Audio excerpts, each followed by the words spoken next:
मेनू दिखाओ। उपन्यास ऑनलाइन पूरा पढ़े। उपन्यास बिन। उपन्यास मैं भाग्यवान खलनायक हूँ। अध्याय 51। ये चेन के चचेरे भाई, उन्हें अंदर आने दो।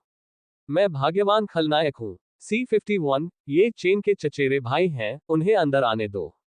पब फ्यूचर द्वारा विज्ञापन। अध्याय 51। ये चेन के चचेरे भाई, उन्हें अंदर आने दो। ये लियुली को आंटी जू की ताकत पर पूरा भरोसा था। वह ये भी जानती थी कि ऊपरी क्षेत्र के नौकर की असली ताकत झूठे भगवान के क्षेत्र तक सीमित नहीं हो सकती। लेकिन निचले क्षेत्र में दुनिया के कानून उसे झूठे भगवान के दायरे से परे ताकत का इस्तेमाल करने की अनुमति नहीं देते। आंटी जू के लिए वह भी ऊपरी क्षेत्र से थी और उसकी ताकत भी झूठे भगवान के दायरे से कहीं ज्यादा थी। आखिरकार उसे उसकी रक्षा के लिए नहीं भेजा जाता। किसी को यह जानना ही था कि प्राचीन पवित्र पर्वतों के पूर्वज को भी आंटी जू के सामने सम्मानपूर्वक व्यवहार करना पड़ता था। वह उनकी उपस्थिति में जोर से सांस लेने की भी हिम्मत नहीं करता था। इसे मुझ पर छोड़ दो, मेरी लेडी। चाची जू ने सुंदरी के शब्दों के जवाब में सिर हिलाया। चूंकि यह उसकी मालकिन का आदेश था, इसलिए कोई रास्ता नहीं था कि वह इसे अस्वीकार कर दे। चूंकि दूसरा पक्ष निचले क्षेत्र में उतर सकता है, इसलिए उन्हें ऊपरी क्षेत्र में छोटे मोटे लोग नहीं माना जा सकता, लेकिन उसे उनकी पृष्ठभूमि की कोई परवाह नहीं थी। भले ही उनके पास कुछ पृष्ठभूमि हो, लेकिन निश्चित रूप से उनमें अपने प्राचीन अमर परिवार के खिलाफ जाने की हिम्मत नहीं होगी। जल्द ही वे सभी मंडप से निकलकर प्राचीन लिन परिवार की संपत्ति की ओर बढ़ गए। दुनिया में प्राचीन पवित्र पर्वतों के जीवों की अचानक उपस्थिति ने चांद की ओर मुख किए हुए प्राचीन शहर में सनसनी मचा दी, जब लोगों को एहसास हुआ कि वे हत्या के इरादे से प्राचीन लिन परिवार की ओर बढ़ रहे थे। इसने कई साधकों को चौंका दिया और वे इस तरह की दुश्मनी के पीछे का कारण जानने के लिए प्राचीन लिन परिवार की ओर दौड़ पड़े।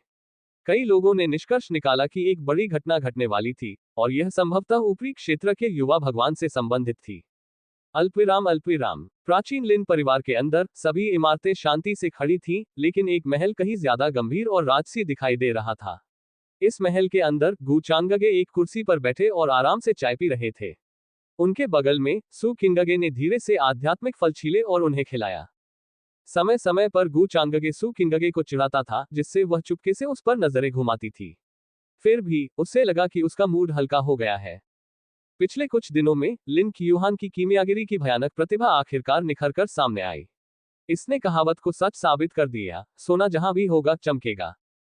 किसी प्रसिद्ध कीमियागर के मार्गदर्शन के बिना वह औषधीय गोलियों को परिष्कृत करने में सक्षम थी, जिन्हें केवल एक कीमियागर ही परिष्कृत कर सकता था, जिसने दशकों तक अभ्यास किया हो। और उसने ये सब केवल प्राथमिक स्तर पिल दाव तकनीक का अध्ययन करके किया जो उसने उसे दी थी। सच्ची प्रतिभा की तुलना में केवल प्रयास की तुलना नहीं की जा सकती, अगर सच्ची प्रतिभा कड़ी मेहनत भी करती है। लिन क्यूहान की कीमिया में प्रतिभा कई प्रतिभाशाली कीमियागरों को शर्मिंदा कर सकती है। इससे गु चांगगे का लिन क्यूहान को अपने साथ वापस लाने और उसे अपने लिए प्रशिक्षित करने का संकल्प और मजबूत हो गया। आखिरकार उसके एक या दो शब्द लिन क्यूहान को लंबे समय तक खुश रखने के लिए पर्याप्त थे। गु चांगगे के समर्थन के कारण प्राचीन लिन परिवार के कुलपति के पास अब लिन क्यूहान को कीमिया का अभ्यास करने से रोकने की हिम्मत नहीं थी। इसके बजाय उसने परिवार की पूरी ताकत का इस्तेमाल करके उसे बिना किसी चिंता के अध्ययन करने में मदद की। प्राचीन लिन परिवार में हर कोई यह बता सकता था कि अगर वे स्वर्ग की सीढ़ी पर आगे चढ़ना चाहते थे तो उन्हें लिन क्यूहान के लिए गु चांगगे की पसंद पर निर्भर रहना होगा। अल्पविराम अल्पविराम। ठीक इसी समय बाहर से आए एक भूकंप ने प्राचीन लिन परिवार को हिलाकर रख दिया। इसने लिन परिवार में सभी को चौंका दिया। क्या हुआ? कौन इतना दुस्साहसी है? तुम कौन हो? हमारे लिन परिवार की संपत्ति में घुसने और मौत को दावत देने की तुम्हारी हिम्मत कैसे हुई? प्राचीन लिन परिवार के लोग अपने मेहमानों की ओर दहाड़ते हुए बोले। पब फ्यूचर द्वारा विज्ञापन। अभी प्राचीन लिन परिवार अब वैसा नहीं रहा जैसा वे पहले थे। उनके पूर्वजों द्वारा कार्रवाई करने और बौद्ध पवित्र भूमि को नष्ट करने के बाद उनका परिवार दुनिया में और ऊपर उठ गया था, और लिन परिवार में हर किसी की नाक आसमान को छू रही थी। आम दिनों में लिन परिवार की संपत्ति के पास से गुजरने वाला कोई भी साधक उन्हें देखकर बहुत सम्मान से देखता और कांपता था। यह पहली बार था जब उन्हें इस तरह की खुली दुश्मनी का सामना करना पड़ा था। यह प्राचीन लिन परिवार के अधिकार के लिए एक चुनौती थी। धमाका। प्राचीन लिन परिवार के कई बुजुर्ग आसमान में ऊपर दिखाई दिए। उनकी आंखों से चमक की सुनहरी किरणें चमक रही थीं और उनके शरीर से निकल रही थीं, और वे नए लोगों को दबाने के लिए अपनी ताकत दिखा रहे थे। वे अपने चेहरे पर बहुत ध्यान देते थे, इसलिए ऐसा कृत्य उनके अपने ही क्षेत्र में उन्हें अपमानित करने के समान था। हे लिटिल लिन परिवार के तुम कमजोर लोग, जब हमारे प्राचीन पवित्र पर्वत तुम्हारे दरवाजे पर आ गए हैं, तो तुम उन्हें श्रद्धांजलि देने क्यों नहीं आ रहे हो? माथे पर शल्कों वाला एक लंबा प्राणी प्राचीन लिन परिवार के बाहर हंसा, और उसकी आवाज दूर दूर तक फैल गई। उसकी गड़गड़ाहट ने चंद्रमा की ओर मुख किए हुए प्राचीन शहर की सड़कों पर कई साधकों को चौंका दिया, और उन्हें लगा कि उनका खून तेजी से बढ़ रहा है और वे अस्त व्यस्त हो गए हैं। इससे वे भयभीत हो गए। जैसा कि प्राचीन पवित्र पर्वतों से अपेक्षा की जाती है, यहाँ तक कि उनके बच्चे भी सर्वशक्तिमान थे। ये शक्ति महान पारलौकिक क्षेत्र से कम नहीं थी। प्राचीन पवित्र पर्वत। प्राचीन लिन परिवार के सभी लोगों के चेहरे पर भाव बदल गए। अगर मध्य राज्य की भूमि में कोई एक शक्ति थी जो उनके दिलों में ईर्ष्या लाती थी, तो वह निश्चित रूप से प्राचीन पवित्र पर्वत ही होगा। प्राचीन पवित्र पर्वत सीधे ऊपरी क्षेत्र की सीमा पर थे, और उनके पीछे कई झूठे देवता छिपे हुए थे। मैंने कभी नहीं सोचा था कि मैं प्राचीन पवित्र पर्वतों के लोगों को इस तरह की जगह पर देखूंगा। मुझे आश्चर्य है कि आप हमारे प्राचीन लिन परिवार के दरवाजे पर क्यों आए हैं। पहले तो वे डर गए, लेकिन जब उन्हें याद आया कि उनके पूर्वज घर पर थे और उनके पीछे यंग लॉर्ड गू भी थे, तो वे निश्चिंत हो गए। दोबारा सोचने पर उन्होंने अनुमान लगाया कि प्राचीन पवित्र पहाड़ों से यह झुंड संभवतः यंग लॉर्ड गू के लिए आया था। ऊपरी क्षेत्र के उस युवा प्रभु से कहो कि वह अपना गधा यहाँ लेकर आए। हमारी लेडी उसे देखना चाहती है। अपनी पीठ पर पंख लगाए उस युवक ने उपहास किया, तथा अपने आसपास खड़े सभी साधकों को घृणा से देखा। प्राचीन लिन परिवार के कुलपति अपने दिल में अपने साहस को कोसने से खुद को नहीं रोक सके। चूंकि आप यंग लॉर्ड को देखना चाहते हैं, कृपया थोड़ी देर प्रतीक्षा करें, और मैं यंग लॉर्ड की राय पूछूंगा। उसने भौहें सिकोड़ते हुए जवाब दिया। हालांकि दूसरी तरफ प्राचीन पवित्र पर्वत थे, लेकिन अब उसे ऊपरी क्षेत्र से भी समर्थन मिल गया था। क्या वे युवा भगवान को सिर्फ इसलिए देख सकते थे क्योंकि उन्होंने कहा था कि वे देखना चाहते हैं? नहीं, उन्हें पहले यंग लॉर्ड की अनुमति लेनी होगी। और क्या, युवा भगवान गू का एक प्रतिष्ठित दर्जा था, इसलिए वह व्यक्तिगत रूप से उनकी किसी भी महिला से मिलने कैसे आ सकता था? यह उसे अपमानित करने से अलग नहीं होगा। पब फ्यूचर द्वारा विज्ञापन। ये आगंतुक निश्चित रूप से अच्छे इरादे से नहीं आए थे, और हम उसे देखने चले। क्या तुम हमारी युवा महिला की पहचान भी जानते हो? उसका एक शब्द ही तुम्हारे तुच्छ लिन परिवार को मिट्टी में मिलाने के लिए पर्याप्त होगा। पंखों वाला युवा प्राणी नाराज दिखाई दिया और अत्यधिक अवमानना और तिरस्कार के भाव से बोला। जब दूर खड़े साधकों ने उसके शब्द सुने, तो उनके दिल डर से कांप उठे।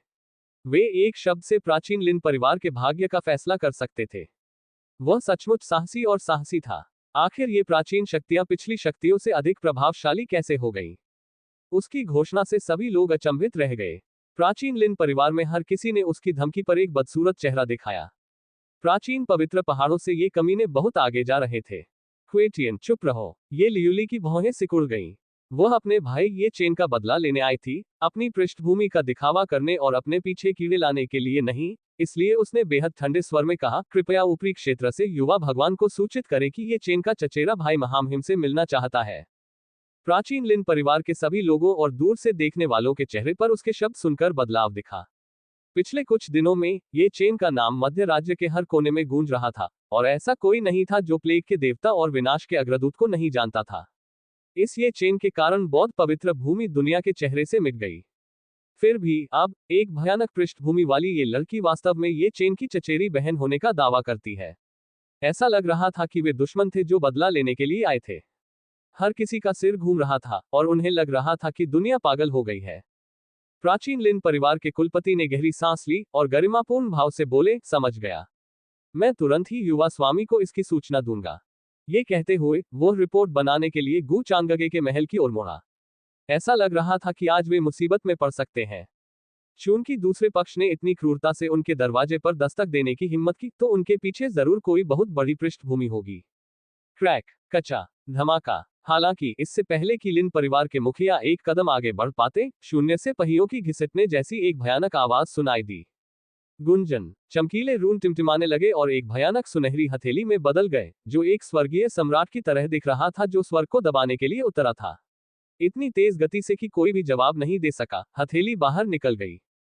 पीठ पर पंख लगाए उस युवा प्राणी के चेहरे पर गहरी दहशत का भाव था, और वह निराशा से चिल्लाया, युवती, बचाओ। इससे पहले कि वह मैं शब्द बोल पाता, उसका शरीर खून के बादल में बदल गया और वह वहीं पर नष्ट हो गया। उसी समय प्राचीन लिन परिवार की गहराई से युवा भगवान की शांत आवाज आई, उन्हें अंदर आने दो। पब फ्यूचर द्वारा विज्ञापन। संपर्क टॉस साइट मैप दान करें, मेनू दिखाओ। उपन्यास ऑनलाइन पूरा पढ़े। उपन्यास बिन। उपन्यास मैं भाग्यवान खलनायक हूं, अध्याय 52। सुरुचिपूर्ण और सहज गर्मजोशी से स्वागत। मैं भाग्यवान खलनायक हूँ। C52 सुरुचिपूर्ण और सहज गर्मजोशी से स्वागत। पब फ्यूचर द्वारा विज्ञापन। अध्याय 52 सुरुचिपूर्ण और सहज गर्मजोशी से स्वागत। प्राचीन लिन परिवार के बाहर सन्नाटा छा गया। यहाँ तक कि प्राचीन लिन परिवार के सदस्य भी स्तब्ध थे और उन्हें समझ में नहीं आ रहा था कि क्या कहें। सब कुछ इतनी तेजी से हुआ कि बाहर किसी को भी प्रतिक्रिया करने का समय नहीं मिला। प्राचीन पवित्र पर्वतों से पंख वाले युवक के अचानक विनाश ने सभी साधकों को डरा दिया जो ये दृश्य देख रहे थे। उनका पुराना नौकर उन सभी में सबसे ज्यादा पीला और भयभीत था। अभी अभी जो थप्पड़ पड़ा था वह उसके लिए प्रतिक्रिया करने के लिए बहुत तेज था, और अगर वह समय पर प्रतिक्रिया कर भी लेता तो भी वह इसे रोक नहीं पाता। उसने उस हथेली से एक सम्मानित राजा की ताकत को महसूस किया था। वह सम्मानित प्रभु के दायरे में सिर्फ आधा कदम दूर था, इसलिए वह अपने से इतने ऊंचे किसी व्यक्ति से कैसे मुकाबला कर सकता था। युवा मास्टर, उसने एक उदास अभिव्यक्ति दिखाई, लेकिन जवाबी कार्रवाई करने की हिम्मत नहीं थी, इसलिए वह मदद के लिए केवल ये लियुली को देख सकता था। दूसरी ओर ये लियुली भी डर के मारे पीला पड़ गया था। अभी एक सेकंड पहले पंखों वाला युवक अहंकार से वीणा बजा रहा था, लेकिन अगले ही पल वह खूनी धुंध के बादल में बदल गया। उसने ऐसा दृश्य कब देखा था? वह मुश्किल से 18 वर्ष की थी और उसने अपना अधिकांश जीवन प्राचीन पवित्र पर्वतों के अंदर एकांत में साधना करते हुए बिताया था, तो फिर उसे ऐसा दृश्य देखने का मौका कैसे मिल सकता था? लेकिन जल्द ही उसने गहरी सांस ली और अपनी ठंडी अभिव्यक्ति को पुनः प्राप्त किया। आखिरकार उसकी मानसिकता अपनी उम्र के अन्य लोगों की तुलना में कहीं अधिक लचीली थी। और क्या उसके पास आंटी जू का समर्थन था? चलो अंदर जाएं, ये लियुली ने आदेश दिया और तुरंत प्राचीन लिन परिवार की संपत्ति के अंदर चली गई। प्राचीन पवित्र पहाड़ों के जीव उसके पीछे पीछे चले। हालांकि शुरुआत में दिखाए गए अहंकार और तिरस्कार की तुलना में उनकी आभा बहुत कम हो गई थी और वे बहुत शांत और डरे हुए दिखाई दिए। दूसरा पक्ष उनकी कल्पना से भी अधिक दबंग और भयानक था। उसने कुछ शब्दों के कारण उनमें से एक को सीधे सीधे खत्म कर दिया। ऊपरी क्षेत्र का ये युवा भगवान शायद उतना सरल नहीं था जितना उन्होंने सोचा था। शून्य में छिपी मध्यम आयु वर्ग की महिला मदद नहीं कर सकी, लेकिन उसके चेहरे पर चिंतन का भाव दिखाई दिया। अभी अभी वह उस पंख वाले प्राणी को बचाना चाहती थी, लेकिन वह अपनी महिला का साथ नहीं छोड़ सकती थी। उसने महसूस किया था कि एक शक्तिशाली आभा उस पर छा गई है और उस व्यक्ति की ताकत उससे कम नहीं थी। ये निश्चित रूप से प्राचीन लिन परिवार का पूर्वज था, ऊपरी क्षेत्र के युवा भगवान का पुराना गुलाम। इससे उसे झटका लगा। किसी को ये जानना चाहिए कि अपने चरम पर वह एक शक्तिशाली देव राजा थी जो ऊपरी क्षेत्र में भी लहरें बना सकती थी, और सच्चे देवता केवल उसकी ओर देख सकते थे। फिर भी प्राचीन लिन परिवार के पूर्वज की साधना किसी देव राजा की साधना से कम या उससे भी अधिक भयावह नहीं थी, जैसा कि उसने महसूस किया था। उसे लगा कि चीजें योजना के अनुसार नहीं चल रही हैं, और मामले उतने सरल नहीं हैं जितना उसकी युवा महिला ने शुरू में सोचा था। आखिरकार दूसरे पक्ष के पास भगवान राजा क्षेत्र में एक पुराना गुलाम था। और क्या उसने अभी अभी उस कुचलने वाली हथेली से ऊपरी क्षेत्र के अमरदाव वंश की अनोखी आभा महसूस की थी, और यह स्पष्ट रूप से एक सम्मानित राजा की शक्ति को विकीर्ण कर रही थी। उसे लगा कि यह काफी परिचित है, लेकिन वह ये नहीं बता पा रही थी कि उसने पहले यह आभा कहाँ महसूस की थी। ऐसी आभा वाला युवक निश्चित रूप से एक देवपुत्र है। क्या उन्होंने नहीं कहा कि उसका उपनाम गू था? ऊपरी क्षेत्र में गू उपनाम वाले बहुत कम लोग हैं। क्या वह उस परिवार से हो सकता है? Ads by Pub Future. Aunty जू को अचानक कुछ बातें याद आईं और उन्हें लगा कि कुछ भी उनके पक्ष में नहीं जा रहा है। आखिरकार गू ऊपरी क्षेत्र में ये और वांग की तरह एक आम उपनाम नहीं था, और बहुत से लोगों में उस नाम का इस्तेमाल करने की हिम्मत नहीं थी। उन्होंने याद किया कि उनका परिवार उनकी युवा महिला के पीछे छिपी अमर विरासत से अधिक बुरा नहीं था। अगर वह सचमुच उस परिवार से है तो ये हमारे लिए एक अवसर हो सकता है। एक छोटा सा ये चेन बिल्कुल भी उल्लेख करने लायक नहीं है। यद्यपि युवती कुलपति की सबसे प्रिय बेटी है, लेकिन वह अकेली नहीं है। ये युवती के लिए दूसरों से ऊपर उठने का सबसे बड़ा अवसर हो सकता है। आंटी जू की आंखें उत्साह से चमक उठी जब उसने इस मामले के बारे में सोचा। उसकी आकृति भी शून्य से उभरी, और वह ये लियुली के पीछे चली गई ताकि व्यक्तिगत रूप से सब कुछ देख सके। चाची जू। ये लियुली आंटी जू के अचानक प्रकट होने से आश्चर्यचकित थी। आमतौर पर आंटी जू कभी भी खुद को नहीं दिखाती जब तक कि बिल्कुल आवश्यक न हो। मेरी लेडी, मुझे लगता है कि यह सब एक गलतफहमी हो सकती है। जैसे ही आंटी जू के शब्द ये लियुली के कानों में पड़े, उसकी अभिव्यक्ति कठोर हो गई। क्या हुआ? यह महिला मुझे अच्छाई क्यों बता रही है? बूढ़े मिंग ने शून्य में एक हैरान अभिव्यक्ति के साथ खुद से सोचा। अगर उस अधेड़ उम्र की महिला ने उस समय हिम्मत दिखाई होती, तो वह उसे पटक पटक कर जमीन पर गिरा देता। हालांकि इस अधेड़ उम्र की सुंदरी ने उसकी उपस्थिति को स्पष्ट रूप से पहचान लिया था और उसे सद्भावना भी व्यक्त की थी। इससे वह थोड़ा हैरान हो गया। बेशक जब तक वे उसके युवा स्वामी की सुरक्षा के लिए खतरा नहीं बनते, तब तक वह उन पर हमला करने की जहमत नहीं उठाएगा। अल्पविराम अल्पविराम। यहाँ तक कि क्रूर प्राचीन पवित्र पर्वतों को भी अपनी दुम दबाकर सम्मानपूर्वक चलना पड़ा। वह युवा भगवान वास्तव में शक्तिशाली है। उसने उस आदमी को सीधे थप्पड़ मारकर मार डाला। उसकी ताकत निश्चित रूप से कॉन्फेड लॉर्ड रील्म से भी अधिक है ना? मैंने कभी भी किसी ऐसे व्यक्ति से मिलने की कल्पना भी नहीं की थी, विशेष रूप से एक युवा व्यक्ति जिसकी ताकत इतनी भयानक हो। ऊपरी क्षेत्र से आया ये युवा भगवान सचमुच अथाह है। पब फ्यूचर द्वारा विज्ञापन। प्राचीन लिन परिवार की संपत्ति के बाहर हैरान साधकों ने आपस में चर्चा की। यह पहली बार था जब उन्होंने रहस्यमय युवा भगवान को कार्रवाई करते देखा, और इसने उनके दिलों में एक गहरी छाप छोड़ी। प्राचीन पवित्र पर्वत मध्य राज्य के लोगों के लिए भय और आतंक का स्थान थे, जहां देवता और शैतान निवास करते थे। कई शक्तिशाली शक्तियां और विरासतें सिर्फ इसलिए नष्ट हो गईं क्योंकि उन्होंने किसी तरह प्राचीन पवित्र पर्वतों को अपमानित किया था। इसलिए ये कहने की जरूरत नहीं है कि वे कितने शक्तिशाली थे। फिर भी आज उन्हें पता चला कि प्राचीन पवित्र पर्वतों की पहुंच से परे भी कोई है। उनके दिलों में गू चांगगे के लिए जो विस्मय और श्रद्धा थी, वह कई गुना बढ़ गई। अल्पविराम अल्पविराम। अपने महल के अंदर गू चांगगे मेजबान की सीट पर बैठे थे, जबकि सू किंगगे उनके बगल में खड़े थे। काले कपड़े पहने हुए उन्होंने अपने चेहरे पर एक मुस्कुराहट के साथ अपनी हथेली को वापस खींच लिया। स्वाभाविक रूप से प्राचीन लिन परिवार के द्वार के बाहर जो कुछ भी हुआ वह उसकी आंखों में था। ये चेन का चचेरा भाई, प्राचीन विरासत से आया कोई व्यक्ति, निचले क्षेत्र में पला बड़ा, और नायक के प्रति उसकी गहरी भावनाएं थी। ये वह खूनी कहावत थी जिससे वह बहुत परिचित था। बेशक उन्होंने बहुत पहले से इसके बारे में अनुमान लगाया था, लेकिन उन्होंने कभी नहीं सोचा था कि यह सचमुच घटित हो जाएगा। कोई भी कुत्ता लेखक उसे धोखा नहीं दे सकता था। महाराज, क्या आप उन्हें मारने की योजना बना रहे हैं? सू किंगगे ने अपनी शंका प्रकट की। नहीं, मैं, सबसे सुंदर और सहज युवा लॉर्ड, लोगों को इतनी आसानी से कैसे मार सकता हूं? अंधाधुंध हत्या का कोई मूल्य नहीं है।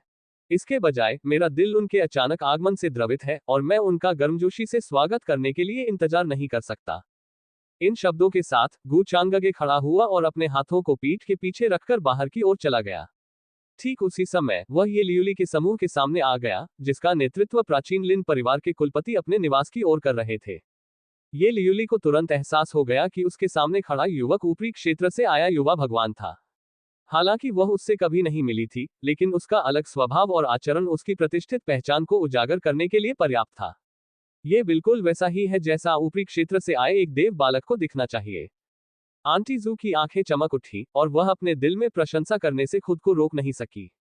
विल्फिक का पालना। हेलो सब लोग। अध्याय 49 में एक छोटी सी गलती थी जहां मैंने अनुवाद किया था कि गू चांगगे अपने स्वर्गीय अमर दाव कोडेक्स की 8वीं परत तक पहुंच गया है।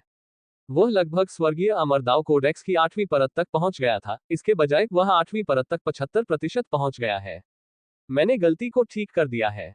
मुझे माफ करें क्योंकि मैं लगभग कच्चे में चूक गया और किसी तरह इसे गड़बड़ कर दिया। पब फ्यूचर द्वारा विज्ञापन। संपर्क टॉस साइट मैप दान करें मेनू दिखाओ। उपन्यास ऑनलाइन पूरा पढ़े उपन्यास बिन। उपन्यास मैं भाग्यवान खलनायक हूँ अध्याय 53 पृष्ठभूमि की तुलना समर्पण के लिए मजबूर। मैं भाग्यवान खलनायक हूँ अध्याय 53 पृष्ठभूमि की तुलना समर्पण के लिए मजबूर। पब फ्यूचर द्वारा विज्ञापन। अध्याय 53 पृष्ठभूमि की तुलना समर्पण के लिए मजबूर। अपने निवास के बाहर गू चांगगे अपने हाथों को पीठ के पीछे करके खड़ा था और अपने सामने बैंगनी रंग की पोशाक में खड़ी लड़की को उदास भाव से देख रहा था। उसका रंग सफेद जैड की तरह दूधिया था। सुंदर और आकर्षक चेहरे की विशेषताओं, पतली लंबी टांगों और बेहद ठंडी आभा के साथ वह 17 या 18 साल से अधिक उम्र की सुंदर नहीं लग रही थी। हालांकि उसकी आंखें आम इंसानों से बिल्कुल अलग थीं। वे कांच के रंगीन गोलों से अलग नहीं लग रही थीं, जिससे देखने वालों को यह स्पष्ट हो जाता था कि वह किसी दूसरी जाति की है। गू चांगगे अपने दिल में टूट टूट कहे बिना न रह सका। ये चेन को निश्चित रूप से खेल तोड़ भाग्य का आशीर्वाद मिला था। और क्या, जब गू चांगगे ने ये लियुली के भाग्य का मूल्य जांचा तो उन्होंने 800 से ऊपर का मूल्य देखा। उसकी किस्मत ये चेन से भी ज्यादा अद्भुत थी। बेशक ये गू चांगगे की उम्मीदों से परे नहीं था। ये तथाकथित चचेरी बहन सुंदरी आखिरकार ये चेन की सबसे बड़ी समर्थक बनने वाली थी। ये चेन के इस चचेरे भाई से कैसे निपटना है? गू चांगगे के दिमाग में पहले से ही एक योजना थी। क्या वे बचपन के प्रेमी नहीं थे? अच्छा, वह महज 17 या 18 साल की लड़की थी जिसके साथ वह आसानी से खेल सकता था। आखिरकार यान जी जैसे बूढ़े राक्षस को भी उसने बिना किसी संकेत के खेला था, तो ये छोटी लड़की क्या कर सकती थी। उसके चेहरे पर उदासीनता साफ झलक रही थी और उसने एक भी शब्द नहीं बोला। वैसे भी गू चांगगे को कोई जल्दी नहीं थी। जब गू चांगगे ये लियुली को देख रहा था तो ये लियुली, आंटी जू और अन्य लोग भी स्वाभाविक रूप से उसे देखने में व्यस्त थे। चाची जू ने गू चांगगे को जितना अधिक देखा, उसका विश्वास उतना ही अधिक दृढ़ होता गया और उसे एहसास हुआ कि उसके पिछले अनुमान और विचार बहुत दूर नहीं थे। गू चांगगे की शक्ल ही ऐसी नहीं थी जिस पर उपहास किया जा सके। उसने एक गहरे रंग का लंबा लबादा पहना हुआ था जो उसके लंबे और सुंदर शरीर को और भी निखार रहा था। उसका व्यवहार बहुत ही नेक और शालीन था और उसकी भौहों के बीच एक सहज अलगाव था। उसे आश्चर्य नहीं होगा यदि उसके सामने खड़ा व्यक्ति सचमुच उस स्थान का कोई देवपुत्र हो। निचले क्षेत्र के तथाकथित विलक्षण लोग ऊपरी क्षेत्र के सच्चे सर्वोच्च विलक्षण लोगों की तुलना में चमकते चांद के सामने जुगनू की तरह थे। सटीक रूप से कहें तो उनके पास उनके साथ एक ही सांस में उल्लेख किए जाने की योग्यता भी नहीं थी। और हाँ, ये चेन, वह इस स्वर्गीय ड्रैगन के सामने एक चींटी की तरह था जो 9वें स्वर्ग से उतरा था। आप वह युवा भगवान गू हैं? अंत में ये लियुली ने अपनी भौहें सिकोड़ते हुए ऊंची आवाज में पूछा। वह स्वाभाविक रूप से अपने प्रश्न का उत्तर जानती थी, लेकिन वह नहीं जानती थी कि उनके बीच की खामोशी को कैसे तोड़ा जाए। उसी समय उसे अपने सामने खड़े युवक की उपस्थिति से एक भयानक दबाव महसूस हुआ। वह बस एक चंचल मुस्कान के साथ वहां खड़ा रहा और उसे नीचे देखता रहा जैसे कि वह एक चींटी को देख रहा हो। इससे उसे असहज महसूस हुआ। वह नहीं जानती थी कि बातचीत कैसे शुरू करे। जब वे अंदर आए तो आंटी जू ने उन्हें कुछ मामलों के बारे में बताया था। पहला, वह युवक उनसे ज्यादा उम्र में बड़ा नहीं था। दूसरा, आंटी जू तब तक हस्तक्षेप नहीं करेगी जब तक कि उनकी जान को खतरा न हो। तीसरा, वह अपने आधे कदम के संत क्षेत्र साधना आधार के साथ भी उनकी बराबरी नहीं कर सकती थी। वह आक्रामक तरीके से आई थी, लेकिन अब उसे लगा कि वह बेवकूफ है। इससे उसे बहुत शर्मिंदगी महसूस हुई। गू चांगगे ने उसकी बातें सुनी और एक और खामोश नजर से उसे जवाब दिया। ये लियुली की अभिव्यक्ति तब फीकी पड़ गई जब उसने उसकी तिरस्कार भरी आंखें देखीं, और वह अपने मोती जैसे दांत पीसने से खुद को नहीं रोक पाई। चाहे वह प्राचीन पवित्र पर्वतों में हो या बाहरी दुनिया में, वह कभी किसी ऐसे व्यक्ति से नहीं मिली थी जिसने उसके प्रति इतनी अवमानना दिखाई हो। और निश्चित रूप से तब नहीं जब दूसरा पक्ष एक पुरुष हो। पब फ्यूचर द्वारा विज्ञापन। फिर भी वो कोई साधारण प्रतिभाशाली व्यक्ति नहीं थी और उसने जल्दी ही अपना मन शांत कर लिया। इस समय आंटी जू, जो उसके पीछे खड़ी थी, ने अपने हाथों को कप के आकार में मोड़ा और चेहरे पर मुस्कान के साथ युवक से कहा, मैं युवा भगवान गू को अपना सम्मान अर्पित करती हूँ। मेरी महिला का नाम ये लियुली है और मैं निचले क्षेत्र में मेरी महिला की रक्षा करने के लिए जिम्मेदार हूँ। मेरी लेडी और इस गुलाम ने अनजाने में यंग लॉर्ड को अभी अभी नाराज किया है, इसलिए मुझे उम्मीद है कि यंग लॉर्ड इसे दिल पर नहीं लेंगे। कृपया इसे ऐसे समझे कि हमें उचित शिष्टाचार नहीं आता। आंटी जू अपने शब्दों में ईमानदार थी और उनकी आवाज में झूठ का एक भी अंश नहीं सुनाई देता था। जब जीवन के अनुभव और मामलों से निपटने की बात आती थी, तो ये लियुली उनसे एक दर्जन या उससे ज्यादा सहस्राब्दियों पीछे थी। चाची जू, ये लियुली दंग रह गई और उसने आंटी जू के रवैये को देखकर अविश्वास से भरा चेहरा दिखाया। उसके पीछे प्राचीन पवित्र पहाड़ों के जीव भी हैरान थे। वे अच्छी तरह जानते थे कि आंटी जू कितनी शक्तिशाली है, उन्हें सामान्य दिनों में भी मामलों को निपटाने के लिए आने की जरूरत नहीं पड़ती। फिर भी अब उन्होंने वास्तव में किसी और के सामने इतना सम्मानजनक रवैया दिखाया।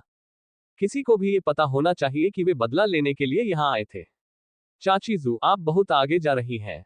ये लियुली के चेहरे पर उदासी छा गई और वह अधेड़ उम्र की सुंदरी की ओर गुर्राए। आखिर आंटी जू, जो अपने ये कबीले की एकमात्र अनुचर थी, को अपने स्वामी की मौजूदगी में निर्णय लेने का अधिकार कब से मिल गया? मेरी लेडी, यह मामला निश्चित रूप से एक गलतफहमी है। आप इस अवसर का उपयोग करके घटित घटनाओं के विवरण को स्पष्ट क्यों नहीं करती? अगर हम बिना सबूत के किसी निष्कर्ष पर पहुंच गए तो ये बुरा होगा। आंटी जू ने जल्दी से मुस्कुराते हुए जवाब दिया, वह ये लियुली की भलाई के लिए ये सब कर रही थी। आखिर वह उस युवा महिला को कैसे नुकसान पहुंचा सकती थी जिसे उसने अपनी आंखों के सामने बड़ा होते देखा था? ओह, ऐसा है। सीनियर, आप सचमुच विनम्र हैं। मुझे बताइए कि मैं आपके लिए क्या कर सकता हूं। गू चांगगे ने अपने सामने का दृश्य देखकर आखिरकार बात की। उसके हाव भाव से देखने वालों के लिए यह बताना असंभव था कि वह खुश है या क्रोधित। ये लियुली के रक्षक ने उसकी रुचि जगा दी थी और इससे मामला और भी बेहतर हो गया। शुरू करने से पहले क्या मैं पूछ सकता हूं कि क्या युवा भगवान गू प्राचीन अमर गू परिवार से है? इतना कहते ही आंटी जू के चेहरे पर मुस्कान आ गई और उन्होंने अपने हाथों को कप के आकार में करके कहा, मेरी युवा महिला प्राचीन अमर ये परिवार से है। इस बारे में बात करते हुए हमारे परिवार एक दूसरे से काफी परिचित हैं। आंटी जू ने तुरंत ये लियुली की उत्पत्ति का खुलासा किया ताकि गू चांगगे को पता चले कि वे भी सरल नहीं थे। इसके अलावा कुलपति की सबसे छोटी और सबसे प्यारी बेटी के रूप में उनकी लेडी का एक अविश्वसनीय दर्जा था, जो ये परिवार के साधारण शिष्यों के बराबर नहीं था। बेशक गू चांगगे की स्थिति भी उतनी सरल नहीं थी जितनी वह बता सकती थी, इसलिए वह उसके लिए और भी अधिक स्नेह महसूस करने से खुद को नहीं रोक सकी। कोई बात नहीं, वह कम से कम ऊपरी क्षेत्र में एक युवा सम्राट तो था। दोनों ही पक्ष ऊपरी क्षेत्र में प्राचीन अमर परिवारों से थे। एक प्राचीन अमर गू परिवार से था, जबकि दूसरा प्राचीन अमर ये परिवार से था। दोनों ही आधिपत्य वाले थे जो अंतहीन क्षेत्र पर राज करते थे। उनके बीच एकमात्र अंतर यह था कि प्राचीन अमर गू परिवार में अधिकतर मनुष्य ही थे, जबकि प्राचीन अमर ये परिवार में अनेक जातियां शामिल थीं और उन्हें आमतौर पर असंख्य जातियों का परिवार कहा जाता था। पब फ्यूचर द्वारा विज्ञापन। और क्या बात है, दोनों परिवारों के बीच परिचित संबंध थे। उसने ये सब इसलिए कहा क्योंकि वह गू चांगगे की पहचान की पुष्टि करना चाहती थी। आंटी जू की बातें सुनकर प्राचीन पवित्र पर्वतों के जीव पसीने से लथपथ हो गए। उनके हाव भाव फीके पड़ गए और उनके चेहरे पीले पड़ गए। अगर गू चांगगे वाकई उस पृष्ठभूमि से आए थे। वे कांपने लगे, उनके माथे से पसीने की बूंदें बहने लगी और उनके अंग ठंडे पड़ गए। उन्हें यहां लाने से पहले उन्होंने यह बात क्यों नहीं कही? अभी क्यों इसका जिक्र किया? उन्हें बहुत अफसोस हुआ। वे प्राचीन अमर ये परिवार को नाराज नहीं कर सकते थे, न ही वे प्राचीन अमर गू परिवार को नाराज कर सकते थे। वे अभी मुश्किल में फंसे हुए थे। ये लियुली कुछ कहना चाहती थी, लेकिन उसे समझ नहीं आ रहा था कि वह अपना मुंह कैसे खोले। पता चला कि आप प्राचीन अमर ये परिवार से हैं। कोई आश्चर्य नहीं कि लेडी ये लियुली इतनी निडर थी और सीधे मेरे दरवाजे पर दस्तक देने आई। गू चांगगे ने उसकी बातें सुनने के बाद हल्के से बात की और उसके विचारों का खंडन नहीं किया। मेरे पिता का उस समय ये परिवार के कुलपति के साथ बहुत व्यवहार था। सीनियर को पता होना चाहिए कि भविष्य में परिवार की जिम्मेदारी मैं ही संभालूंगा। उसके शब्द एक चंचल मुस्कुराहट के साथ बोले गए थे। जब पृष्ठभूमि की तुलना करने की बात आई तो कोई भी ऐसा नहीं था जो उससे मुकाबला कर सके। और आंटी जू के लिए वह स्वाभाविक रूप से गू चांगगे के शब्दों में संकेत समझ गई। वह न केवल प्राचीन अमर गू परिवार से था, बल्कि वह गू परिवार के कुलपिता का बेटा भी था।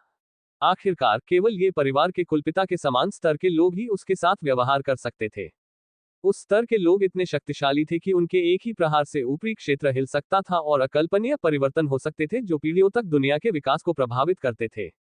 वे राक्षसी प्राणी थे जिन्हें शब्दों में वर्णित नहीं किया जा सकता था। इससे भी बुरी बात यह है कि उसने सुना था कि प्राचीन अमर गू परिवार के कुलपिता का केवल एक ही वारिस था। जब तक उसके सामने खड़ा युवक समय से पहले नहीं गिरता, तब तक वह निस्संदेह भविष्य में उच्च लोकों के सर्वोच्च पदों में से एक होगा।